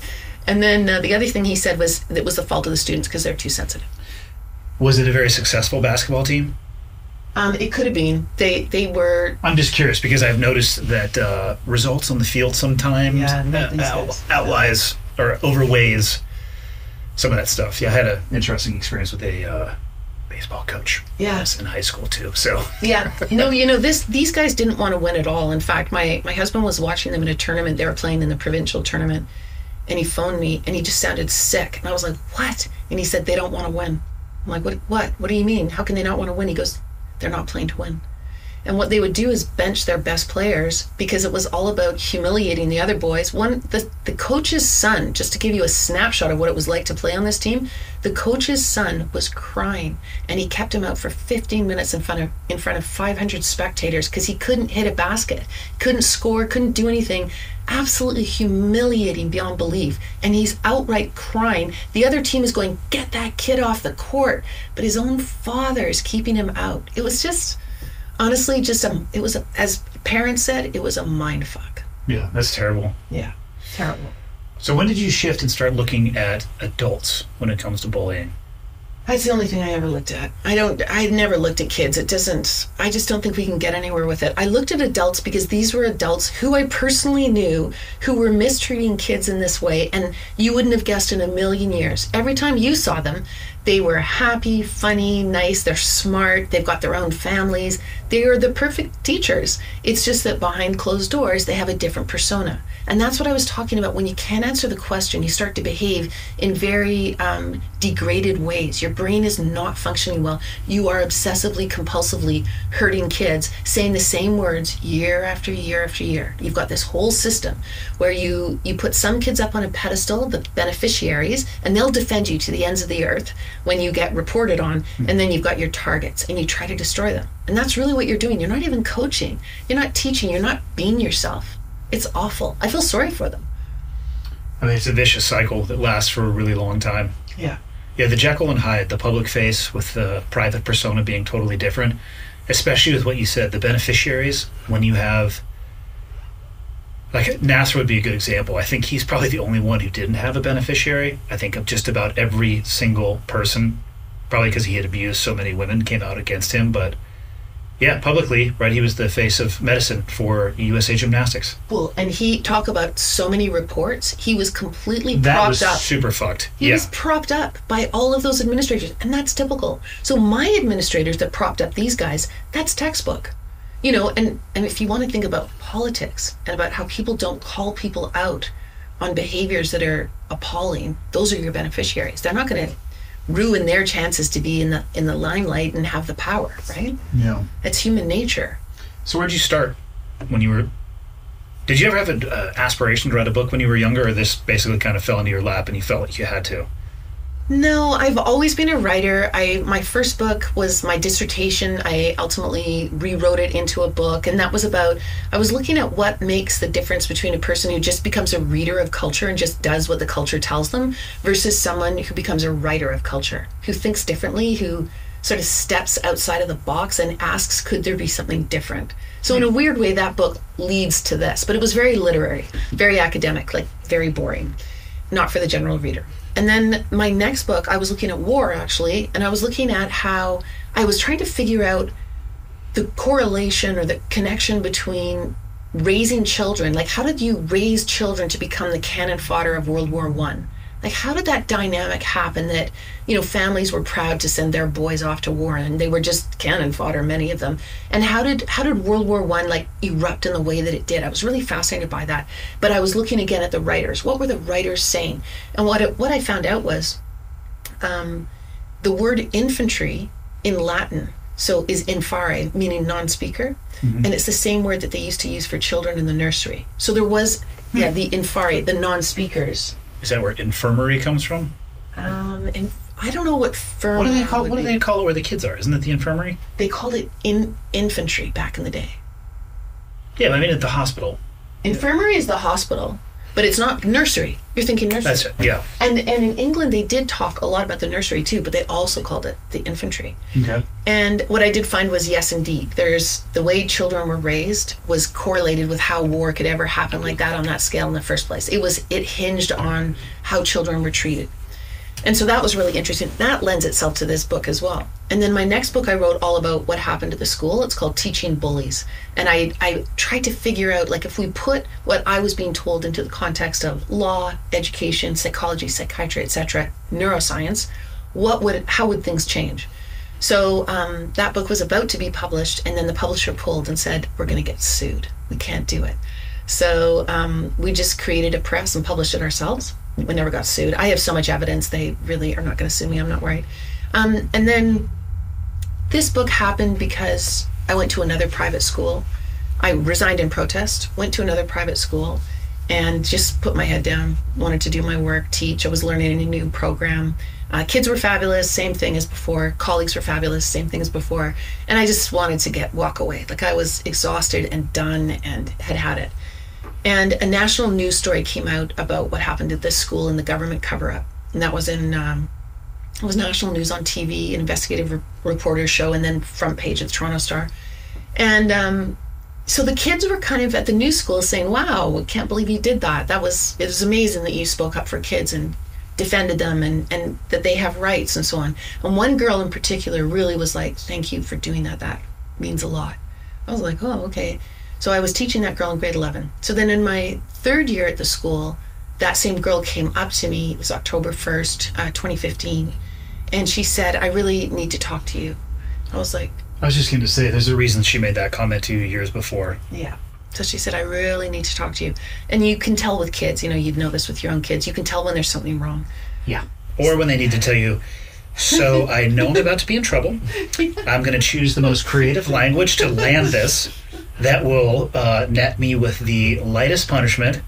But yeah, there's a huge difference between, like, hey, Dad, can I have $20? And like, so, hey, what are you doing? Do you have a few minutes to talk? What's up? It was sadly one of those. Yeah. So I walked her sort of outside, so it was private.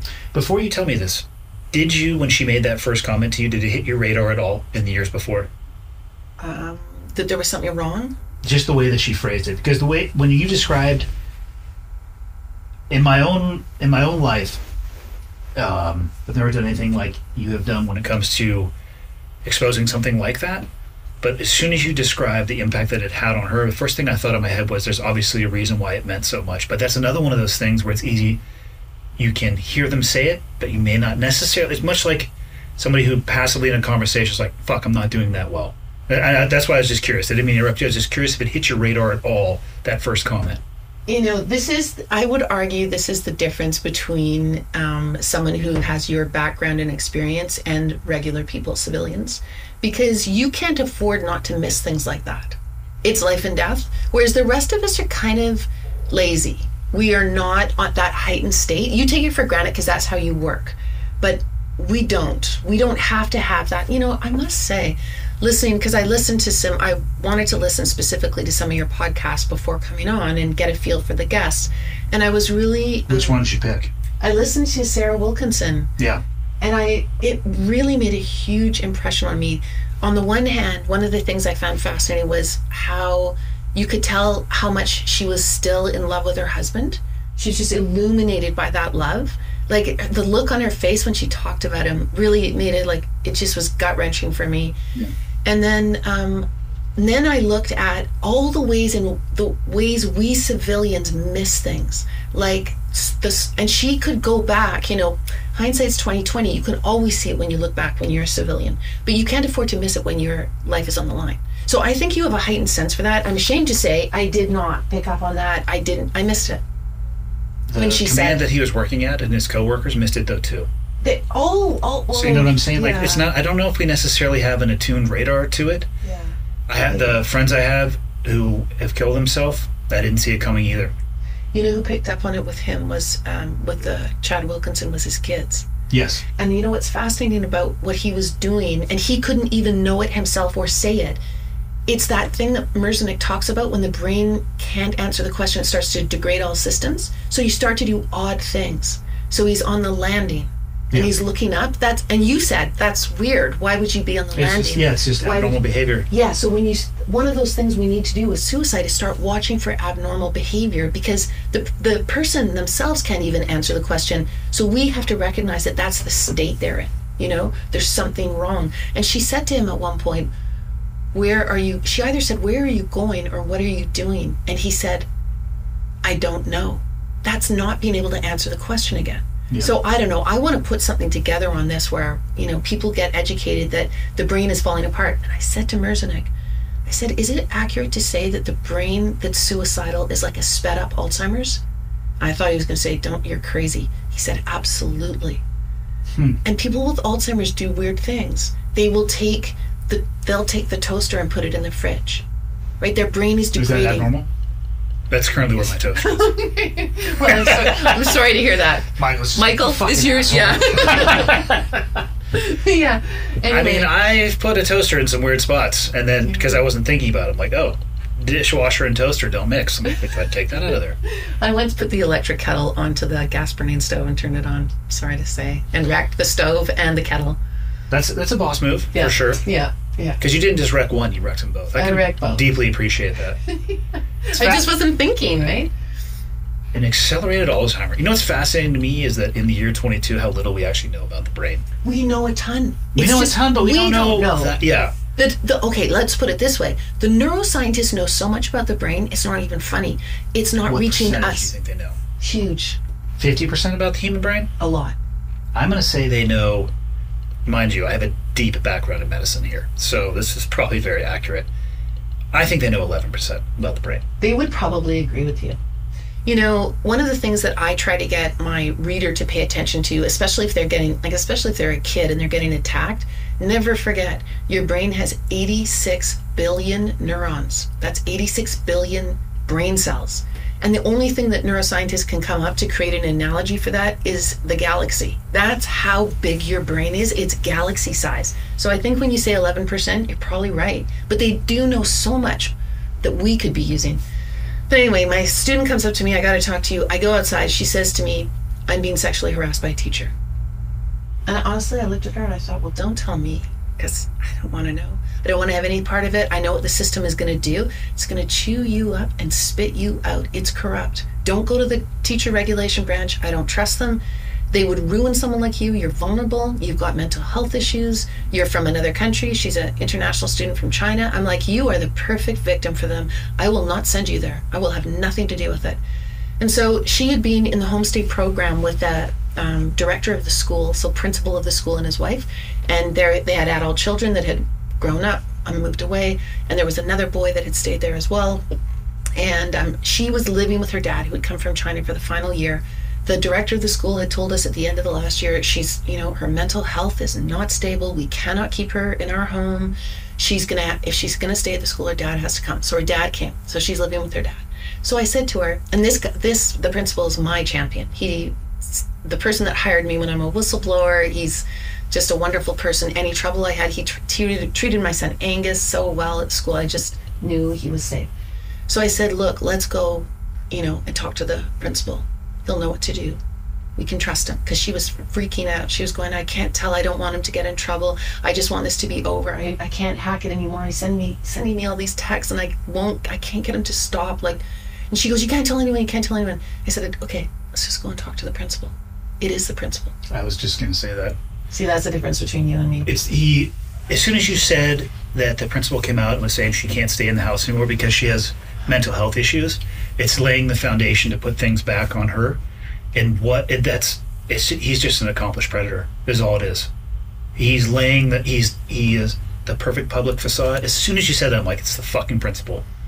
Well, the whole thing's been covered up. Still? Yeah. The ministry, so the TRB ultimately, they said that they were not notified by the school. The police say that's a lie.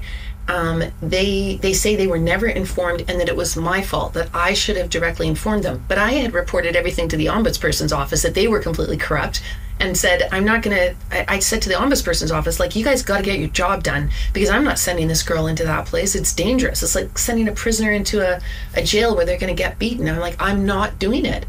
And so they put me under investigation. But they've covered up the principal, who had a full police investigation. Whatever he did, all covered up. Whatever he did, he was fired.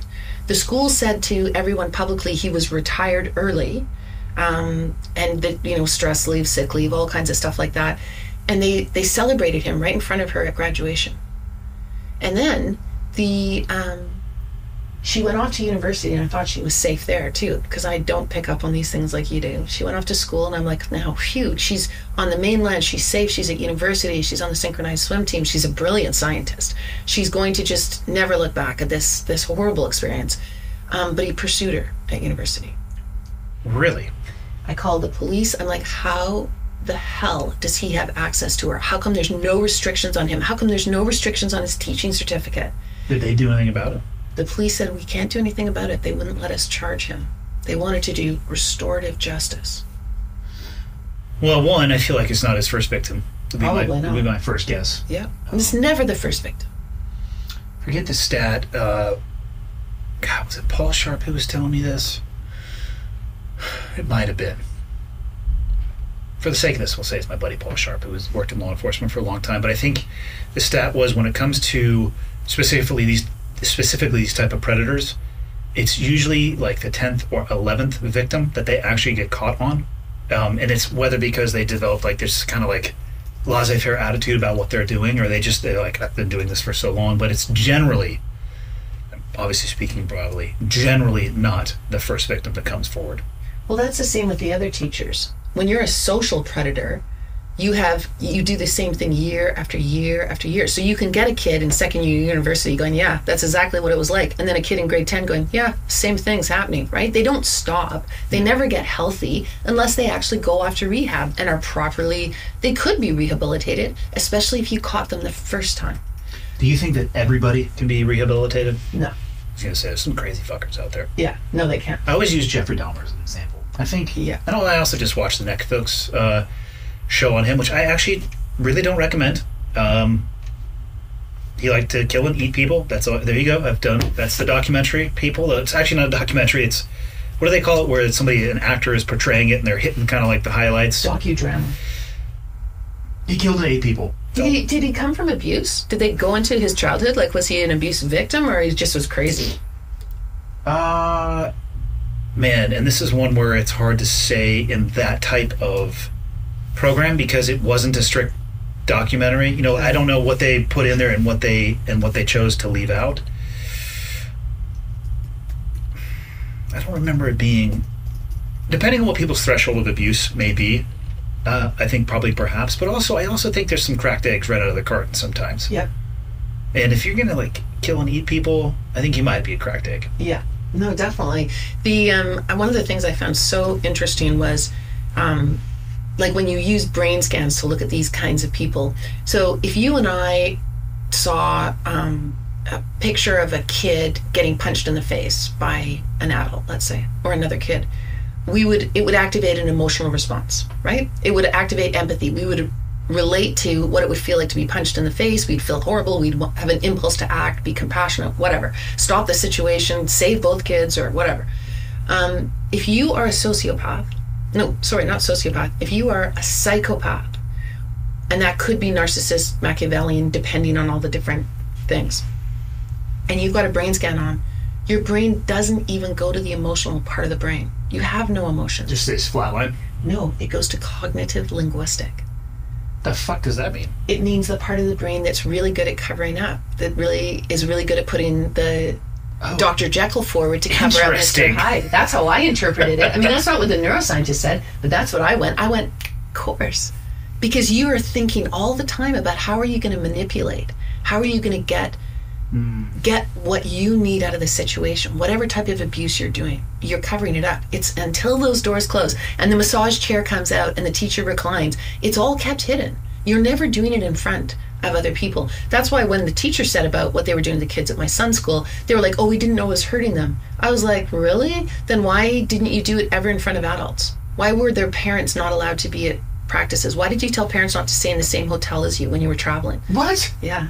I'm sorry, they didn't realize that was a red flag right there? Or that parents can't come to practice? Hello? That's like, pew, pew, those are red flags. I know. But you know what, when you're in a school... Flags don't make that noise, by the way. Those are red flares. They're going. Flags don't go, pew, pew. Yeah, no, exactly. No, when you're in the cult, you normalize everything. And you want so badly to belong to the cult, and everybody else acts as if it's normal. You don't want to be the one going, hey, I think this is weird.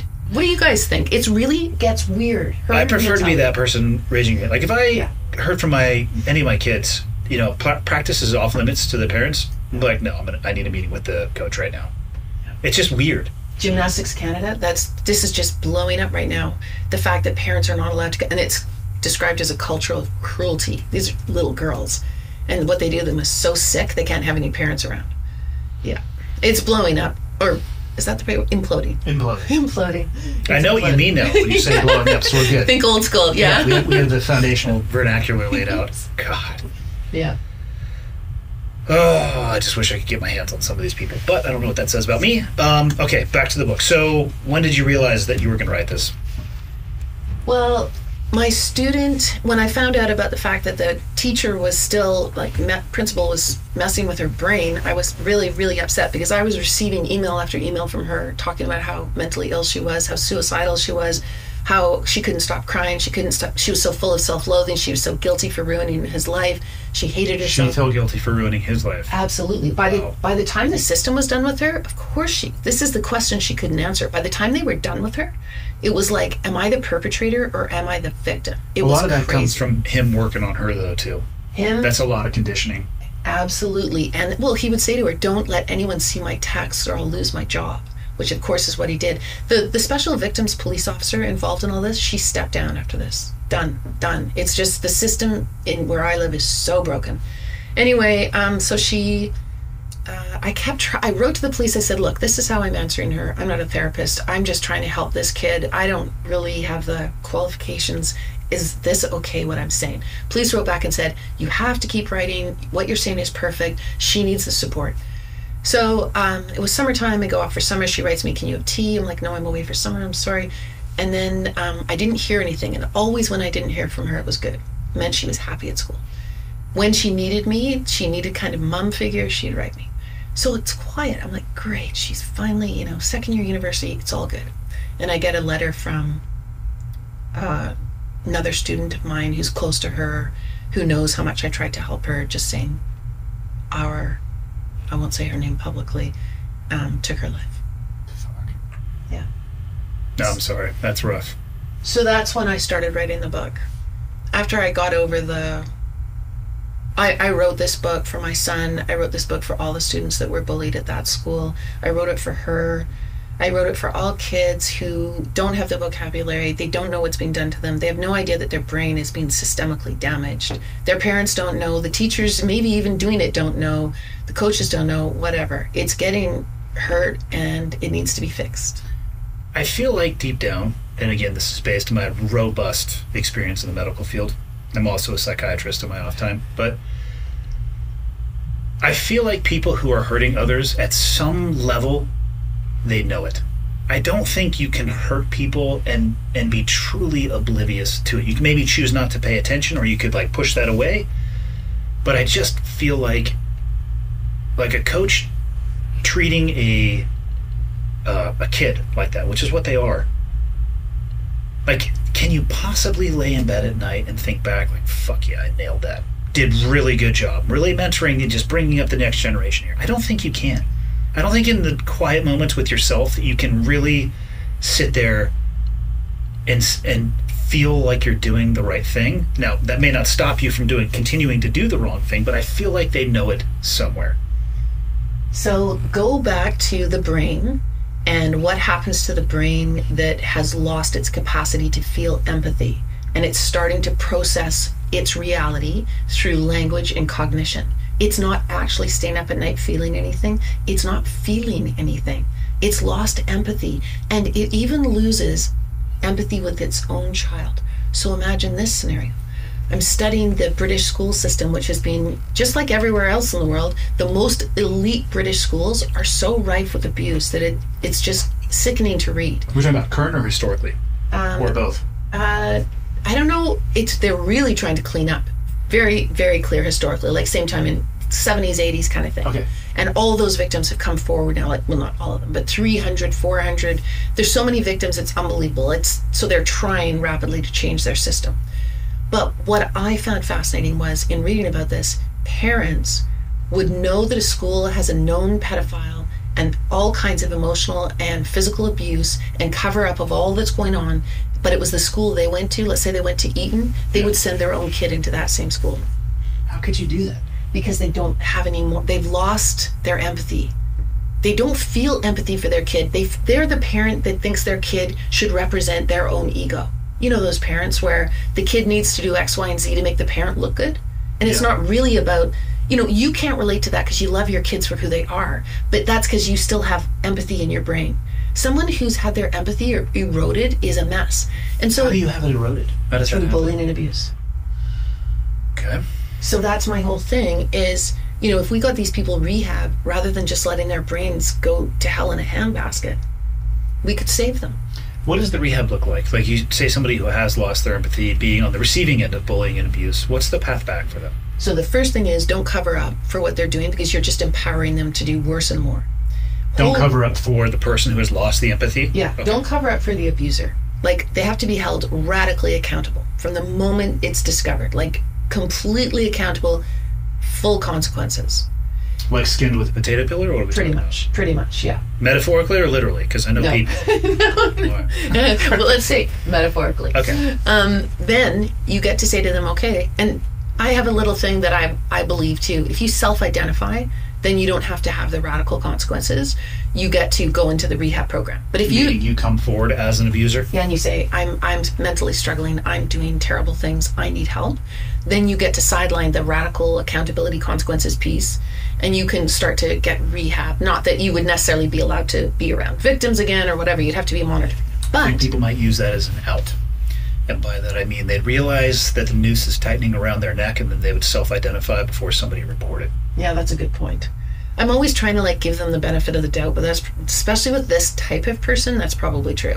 Okay, so radical consequences and accountability, and then rehab would look like going to the gym every day and working out, but you're working out your brain. So you probably are working with a mental health professional, but you're also doing daily brain training, and I talk all about that in the book, where you, and it's designed by neuroscientists, it's online, it's gamified, it's inexpensive. Our kids should all be doing it. Our people moving towards Alzheimer's should be doing it, and especially our people whose brains are scrambled, either from concussion or other injury, or from, you know, they've got a traumatized brain from mental health, you know, being exposed to abuse. Give me some examples of the exercises that they do. Fascinated to hear, like, this rewiring. Okay, so to give you an example of someone who uses it and how they use it to their advantage, it was originally designed, this program, by Michael Merzenich and his team of neuroscientists to help people not get Alzheimer's. So the body, we keep the body going, we live to 80 or even 90, but the brain is gone because we don't exercise our brains. So the exercises have to do with things like working memory. And I do the exercises, and I can assure you they're painful. You don't want to do them. It's as much as you might, not you probably, but normal people want to skip their workout because we're kind of lazy. I am exceptionally normal. Okay. Because you know that feeling where you really don't feel like going to the gym, but you go anyway because you have to. It's like that. Now here's my motto. When things get tough, consider giving up. Yeah. It's a good bumper sticker. Yeah. Like, this is hard, maybe I should quit. Yes, exactly. I leave Jocko to do the other stuff, like discipline at 4:30 a.m. It's like 10 o'clock and like 60-40? Yeah. I mean... No, it's true. Yeah. So I'm here for sustainability. Well, and that's what it feels like with the brain training. It feels the same. You don't want to do it because you're not good at it, and you have to work really hard at it. Your brain has to work hard. For how long per day? Only half an hour. Okay. So it's gamified. All right, that's manageable. It's manageable. And so, yeah, working memory exercise. You would do an exercise where you read people's faces and try and identify their emotional, like what, and it's hard, like really hard. Is it surprise? Are they angry? Is it grief, or are they feeling down? Like, it's very precise. Things like peripheral vision. Did you see a bird over? What quadrant did you see the bird in? Was there also a car? Was the car the sedan, or was it the truck? You would not believe how hard it is to do. It is for me anyways, but I don't, the hardest one for me is navigation. It's got subway lines going this way, subway lines going this way. You have to figure out which is going east, west, north, south, and which train and which came first and which came last. I'm terrible at it.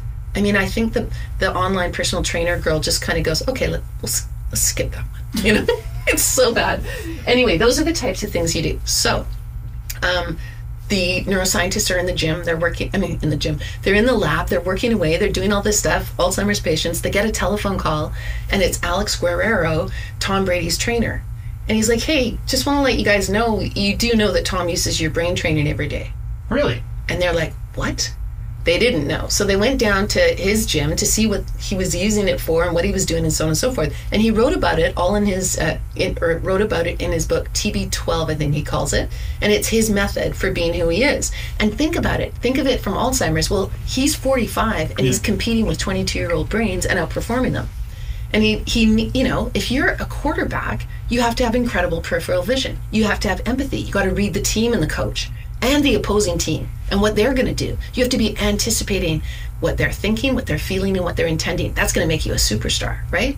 And what are some of the other things? Working memory. You got to remember hundreds of, thousands maybe, of plays. So he uses it, and it just goes to show you, like, a high-performing brain can also use the brain training to such an advantage that it takes them to the next level. Yeah, people who are, if you go neck down, peak physical condition, they don't get to the top of the pyramid and just stop. They continue to work and work and work and work, even when they're on the physiological downslope of their life. They're still in there trying to extend it as long as possible. Yeah. So you mentioned before organizations and the culture there, whether it's an environment that would allow bullying in adults. What would you, for anybody out there who is listening or watching that is in a leadership position? Personally, for me, I think culture starts at the top of an organization. So I'll use, if you're in a leadership position, hopefully you're near somehow associated with the apex of the organization, warning signs that you would recommend people look out for. Well, you're the one who's really good on warning signs. You have to have that. Well, you gave me two examples, and I think it was more in the way that you were telling it. I'm like, okay, she's obviously bringing this up for a reason, and I made a logical guess forward. Well, it's a really good question, because the leader has to be somebody who pays attention to red flags. And pedophiles and social predators, they go by a textbook. They really do. What they do when you look back on it is so obvious, and yet we do tend to miss what they're doing. So I think the first thing that I would say to leaders is watch out for the employee or the manager that's grooming you. Because a social predator, one of the first things they do, or a sexual predator, is they groom the higher ups. So when the report comes in, the higher up has been having dinner with the predator and his partner for years, or her partner for that can't be true. Yeah, they already have an alliance to a degree. Absolutely. That's one of the things that happens. Another thing that I think happens is the predator is very good at getting complicity happening with the higher ups. So the social predators at the school where I was working, they had obviously gotten the headmaster and the chaplain and the board to be informed that they were being highly abusive and thus complicit in not dealing with it properly. So, you think of all the Larry Nassar reports that were received at Michigan University at USA Gymnastics. All those people must have been protecting themselves when they didn't go forward and do anything. Same thing with Harvey Weinstein. Would you want to be the guy that takes down the Hollywood superstar? So these guys, they have like what you were saying about they have a plan. They know what they're doing is certainly destructive and potentially illegal. They can't stop themselves from doing it, so they create this elaborate system. And, when you groom kids, like my son was definitely groomed by the junior coach. In grade 10, he would be having all these one-on-one sessions with him, and it was all about how talented he was, and he was super fun to be with, like the nicest guy in the world. And then when he actually was on the team, and there's the other abusive coach who normalized a lot of this behavior just by being present and not stopping it. Montgomery said, he said, God, we'd be like in our second practice of the year, and I was joking around with so-and-so, we were fooling around a bit, and he started to scream, stop fucking touching each other. And he said, I was like, what? Like, what just happened to, this teacher? Like, they went from being fun and laid back and to this basically psychopath. And that's behind closed doors. There's no witnesses, but he was lured into dropping his guard completely to being in this situation. I mean, if he'd reported to us in grade 10 that this guy was crazy, we could have gotten him out of the school and not destroyed his basketball. Because that in our province, if you She changed schools in grade 11. You can't play. You can't The play whole time or just for a year? for the year. You can't play till grade 12. I think that's actually a rule in the U.S. as well. Oh, maybe. I think you have to have I could also be completely wrong, but I think because otherwise you'd have a lot of people hopping around. Yeah. To whatever this like this team this year is going to be good, so we'll hop over. I think there is. You get poaching, where one high school coach is trying to take star players from another one. I can understand it, but when I called the guys, it's a government agency, Sport BC. I'm like, look, we have to move our son. He's being abused. They wouldn't do it. God, that's so hard to tolerate. It was tough for me with the situation with the teachers union in the school. What would be the polite way? The polite thing to say would be, or the way to describe it was, really, really, really, really, really, really, really, really going with the innocent until proven guilty approach. Yeah. The less polite way to be would that it's almost didn't want to deal with it because they either didn't want to deal with the blowback or the teachers union or the combination of the two. And it took media getting involved and people standing up and talking about in a public forum what had actually happened, and then they pulled the teacher out of the classroom again because they had tried to reinsert her without saying shit. Oh, we conducted an investigation. Did you notify the parents that there was an investigation of any kind on their children's teacher? Nope. Yeah. And after researching this book, that's the norm. There's the most normal thing in the world is for an organization to do a sham investigation. The most normal thing in the world is for an organization to set out to single-handedly destroy the whistleblower who came forward and either said there's huge financial corruption happening or there's major abuse going down, and you end up being the target. I lived it personally. I was the one that got put under investigation in the teacher regulation branch, not the teachers. How did that investigation play out for you? Oh, it just hired a lawyer and he shut them down. What are you going to do? Yeah. God, that's rough. Yeah. What would you say I know the book is more about adults. What would you say to parents of kids, though? Things to look out for? Well, these are the things that I missed. Like in grade 10, my son was coming home, and there's really no excuse for missing this, and I'll tell you why, but he would come home from basketball practice, and he would just go into his room and close the door. And so I said to myself, he's just being a moody teenager. But that's not normal behavior. And I should have picked up on it because the year before that in grade 9, he was playing with these other coaches. But one of the coaches that he ended up with, the abusive coaches, would come and sometimes sub in or be there and yell. Mm-hmm. And my son told me one time, he said, I'm not going to go to that game. I don't want to go to the game if he's going to be there. And that's amazing because basketball was his life. And I said, what? I said, why? And he said, he's so full of disgust.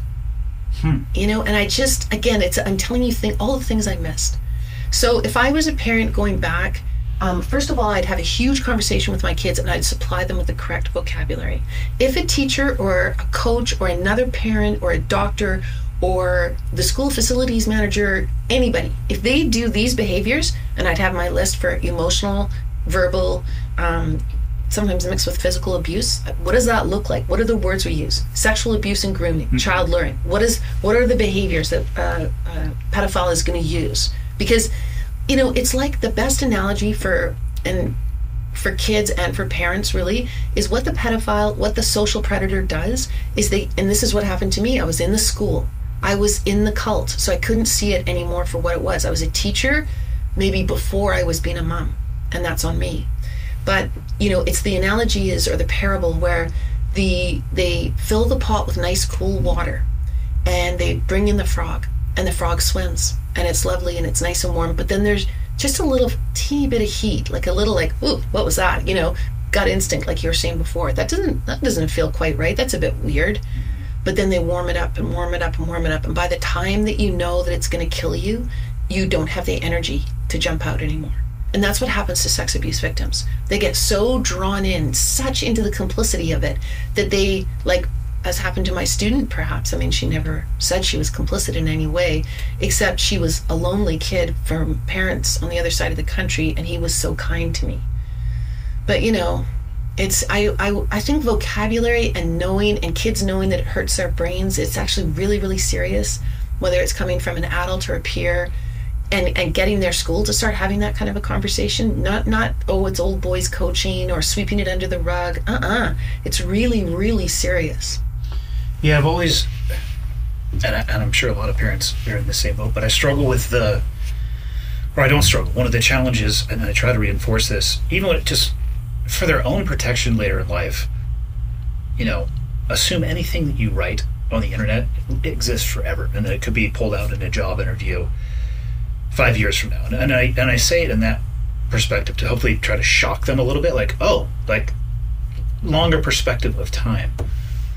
But and then try to reinforce, the things that you say to people or write to them, although they may be trivial to you, or that you could potentially write to them, they may be trivial to you, but they could have an immense real-world impact on somebody else, to the point that you may not even recognize it, and be very cautious of just piling on for the sake of piling on. And then all these things, though, are so much easier said than done, because almost all of this I've experienced with my kids occurs on this fucking device. Yeah. That it's just like, and you type away, and it's like you don't even realize, and it's off and sent. It's a challenge for sure. How old are your kids now? 22 and 27. All right, so they're past that phase of the teen years, growing up with devices and social media. What would you recommend to parents navigating that storm? Because I'll tell you how it started for me, how the kids all ended up with a device. There's a conversation initiated generally by them. All of my friends are communicating in this way, and if I'm not able to communicate in this way, then I'm going to be left out, or I'll feel ostracized from the group.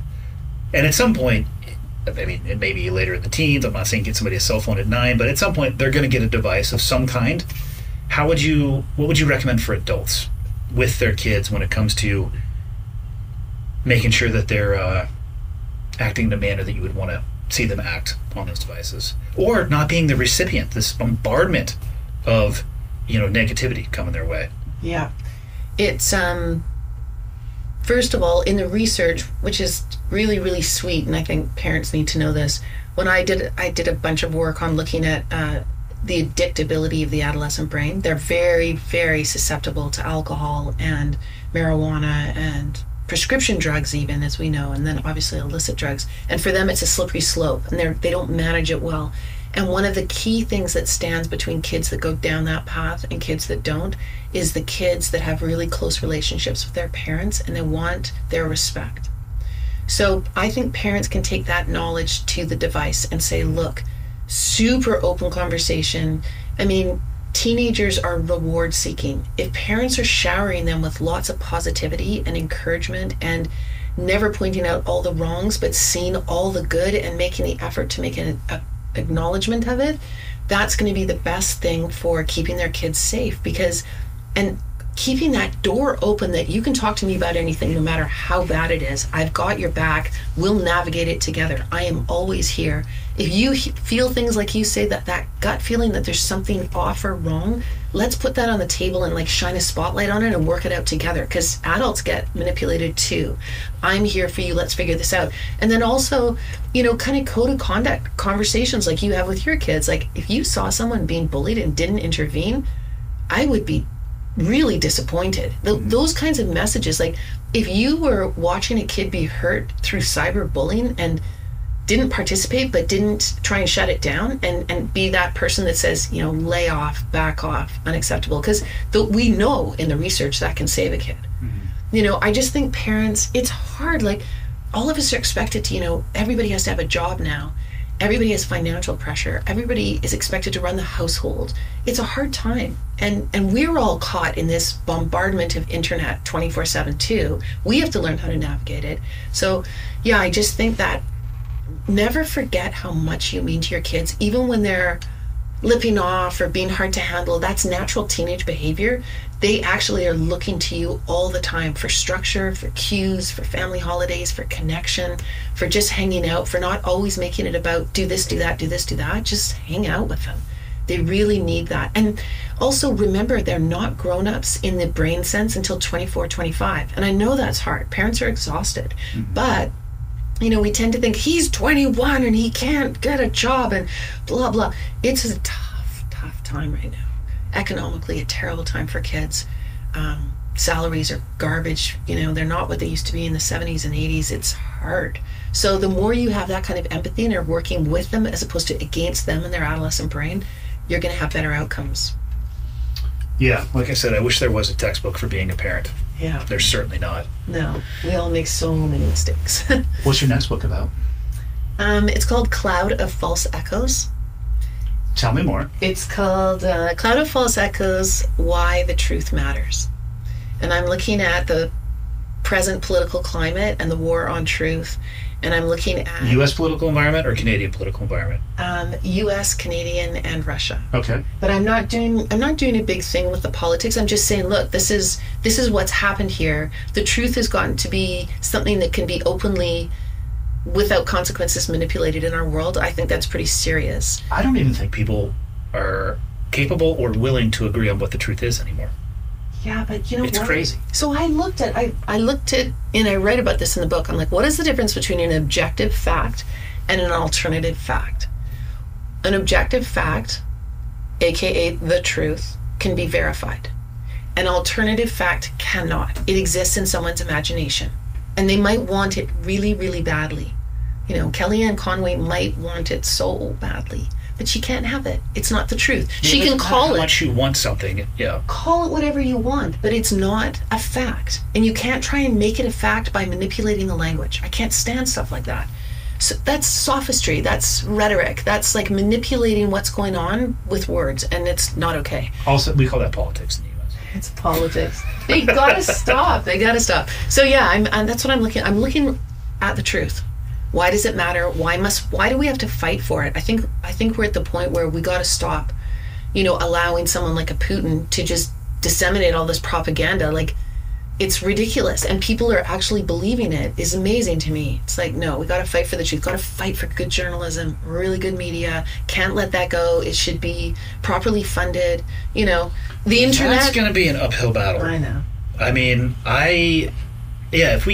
if we don't have a foundation of what the truth actually is, then we're like a spaceship adrift in the galaxy with no idea which direction that we are going. This is why. So get this. I'm a teacher. If I was teaching a class and I said to them, class never happened, it's a big exaggeration, I would be instantly fired. But I can be a politician with the most power and prestige in a nation. I can openly lie and there's no consequences. I don't get fired. How does that work? I don't have an answer for that. That has to change. Yeah, let me just say I'm not looking forward to the next presidential election cycle here in the U.S. A lot of people at the previous one were like thinking the country was going to come apart and talk of civil war, and I don't think it actually got that close. I think, democracy is a tenuous balance, probably at best, even when it's working perfectly. And I think we were definitely stressing it out a little bit. But I don't know if we can do a repeat of that in 2024. So there's just so many other things to be working on. What made me really sad was the rest of the world, the Western world, we really depend on the U.S. The U.S. is everybody's kind of bright light, And I would hope that's what it is. I think, it's it's the same as people talking about government. The government's fucked. It's like, is the design of the government flawed, or is it the people who are now working in the government? Have they molded it into becoming something that's now an occupation that you can become extraordinarily wealthy doing, and then even more so afterwards, and they live in that system longer than it was ever designed to be? So is it the people that are in it are now in it for the wrong reasons, or is the system flawed? I would love to think that the U.S. is still a beacon, but it's tough because a lot of people in the U.S. are now, American citizens, are like, oh, we've never been a beacon. We were founded on fucked up principles and policies, and we should not be a beacon. And I don't know where to go from that, because so there's a lot of people who have fallen short of that, and they've taken advantage of things, taken from people, and done horrific things. That doesn't mean that the founding principles of the country are flawed. It means that the individuals that are the outliers did some really fucked up shit. But it's tough. That's how I see it. Let's put it this way. If you were in Europe and Russia was attacking and trying to destroy Ukraine, would you turn to Canada to save you or the US? Everybody turned, no matter what they say, no matter how imperfect the US is. That is where everybody goes like this. When there's bad stuff happening, when it's the forces that are non-democratic that want to, take their boots out and destroy. It is the US, flawed as it is. And so when the US is in so much turmoil, it's not great for the rest of the world. Yeah, it's, I truly don't give a shit where people fall on the political spectrum. A lot of people, you're too far on the left and too far on the right. I'm like, okay, whatever. One of the things, so, with Biden, it's funny that we're talking about neuroplasticity and brain function, but I'm not going to lie, I like going on YouTube and watching him speak when his teleprompter fails or when he reads shit like read quote, repeat quote, and you're like, motherfucker. It's hilarious, but it's also not a great perspective for the rest of the world to see. I'm super worried about that aspect of it for that reason. Like, it's kind of funny to a degree and then also utterly terrifying. I don't know exactly how the control of the nuclear mechanism works. I was never given the football nor the codes, and if I was tortured, I'd be like, and they asked me for it, I'd be like 1, 2, 3, 4, 5, 6, 7, 8, 9, or I'd make some shit up. But is he any safer to have access to launching nuclear weapons with a brain that, again, I'm not a doctor, and I'm not an expert on cognitive function. I have my concerns, but is he less dangerous than somebody like Putin? Well, I think Putin... And actually, let's remove any of the politics from it. Somebody with what appears to be that cognitive function, are they safe to make decisions that could impact vast majorities of the population on planet Earth via nuclear weapons versus somebody who's just some evil cuck living over in Russia? Well, I can't remember who it was, but it was very funny. It was a woman reporter, commentator, and she said, God, Trump and Biden, they shouldn't even be allowed to have driver's licenses right now, let alone running the country. There's an argument for that, for sure. I know. And it's like, yeah, I mean, I think with Putin, the difference for me would be Biden is not going to ever be able to have just direct access and be completely crazy. Never. There's all kinds of checks and balances going back to founding fathers and principles in the Constitution. Putin, on the other hand, is, a doctor raises the problem that's happening with COVID. Next thing you know, he falls out of a window. A lead military general says that actually he doesn't think that Putin is doing the right thing. Well, he and his family are all killed instantly. That's the difference. Happen. Yes.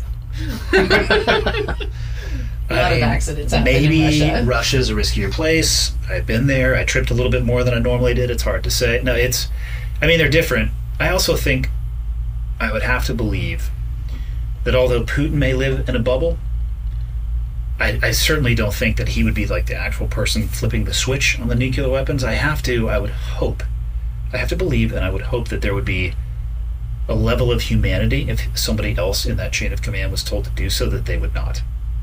Well, I think that's because their bubble's different though, because the bubble's not designed around that switch thrower. It's designed around, you know what I mean? So there are layers away from it. I don't know. These are the things that I think about when I can't sleep. Yeah. No, it's a really, really hard one. I think the way the Russians have been behaving, considering the situation they are in and that they're trained to be in herd mentality, they're trained to be sheeple. And once your brain gets indoctrinated that way, it's like I was reading in my research about North Korea, and I mean, they start teaching the children at the age of 2. They start to separate them as much as possible from their parents. They only get to see their parents on weekends, kind of thing. They don't want too much human family bonding, and they are taught in school. Their exercises revolve around hating the West and wanting to ruin the West and harm the West. So they are an indoctrinated people, and when neuroscientists look at the brains of these people, they find that they're completely rigid. So you think flip the switch. You think humanity. You think I would sacrifice myself not to get the switch flipped on nuclear power destroying the world. But if you've been indoctrinated, that's a good point. It's hard. Your brain doesn't function that way. That's a good point. Fuck, you gave me anxiety now. Sorry. Where can people find your book? It is... And reduce their anxiety that you just gave me. No, the book is very hopeful. The book is very empowering. It's very empowering. It is available on Amazon and a ton of other places. The reason I'm focusing on Amazon is because my agent has told me that I have to get as many reviews as possible. So if people... The bestseller list? Yeah.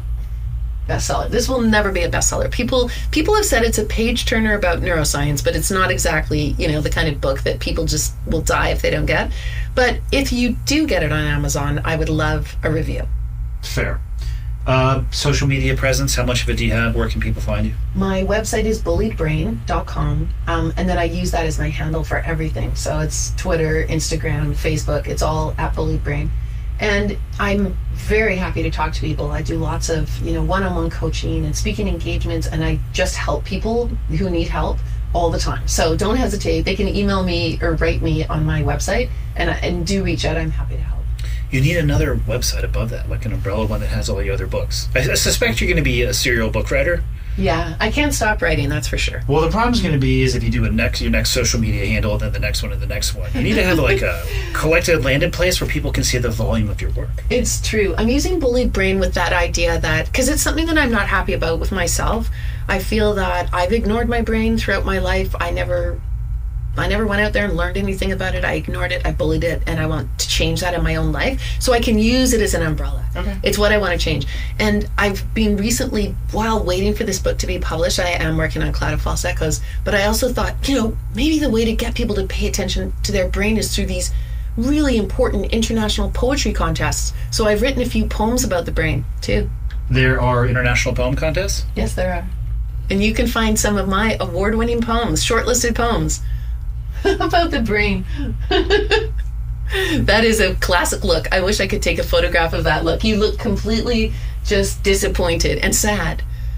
I mean, I remember writing poems when I was in high school, and I got in trouble because they started with hickory dickory dock, and then people can fill in the blank of words that rhyme with. Michael's just shaking his head at me in disgust. I'm going to bully him later after we leave, though, for that look. You bullied me today. I bullied him today on the jiu-jitsu mats. Oh. I let you pass my guard and you were doing some work until I got out. Yes. Yeah, I'm not going to let you bully me. You're the victim. I'm the abuser. You need to identify with me. We've been at it for a couple hours. I will let you close that. And thank you for making the travel up to Montana as well. We loved coming here. We were very thankful. Are you living in Canada right now? Yeah. How is the travels? No issues? I heard you guys actually dropped the vaccine requirement for travel back and forth for American citizens coming up into Canada. We had to, we dropped it, thank God, like a few days ago, but we had to show vaccine. To get here? Yeah. To come in here, we had to show that we had been vaccinated with Alaska Air. And we had to sign a declaration saying we'd been vaccinated as well. That's probably for the Canadian government, not for here. I was going to say, you did that at the airport when you landed, or the airport in Canada? Airport in Canada. Yeah, I wonder if that's a Canadian requirement or an American requirement.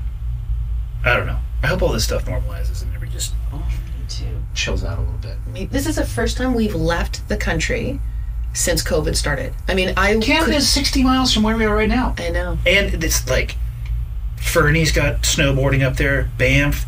It's amazing. I used to go hunting in Alberta the opening of every season. It might as well be, well, it used to, might as well have been in the fucking Himalayas. Yeah. I could have driven up to the border and been like, hello, I'm not going to come over there. I know. Yeah, so actually I'm looking forward to going back across. I mean, it's awesome. I've had nothing but great experiences up in Canada. Yeah. Call you guys the top hat of America. Oh, that's very nice. Yeah. Somebody was saying, it was very funny, again, a political commentator, and they were saying, I can't remember what had happened. It's one of the big scandals that's been kind of like to the point of amusing, but some huge scandal. And the person wrote something like, God, Canada probably is just feeling a bit like they're the second floor neighbor of like a crack addict down below. And it was like... Possible. Yeah. It's not a bad explanation. Yeah. What do you want to close with? Get you back to your son. My closing thoughts. All I want to say is my really big takeaway from the brain and all the research and everything doesn't matter what's being done to your brain, whether it's physical, whether it's trauma, whether it's illness, whether it's abuse. The brain is remarkable at healing. It is adept. It's being designed to repair and restore. So if you've got brain issues, do not give up. Make sure you get the professional help that you need. Like, get that check-in, get an EEG, start working. The book is full of activation steps on ways, evidence-based practices, so grounded in neuroscience, how to get it better. But there's so much you can do, and that's just the greatest thing for everyone. Perfect ending. Thank you.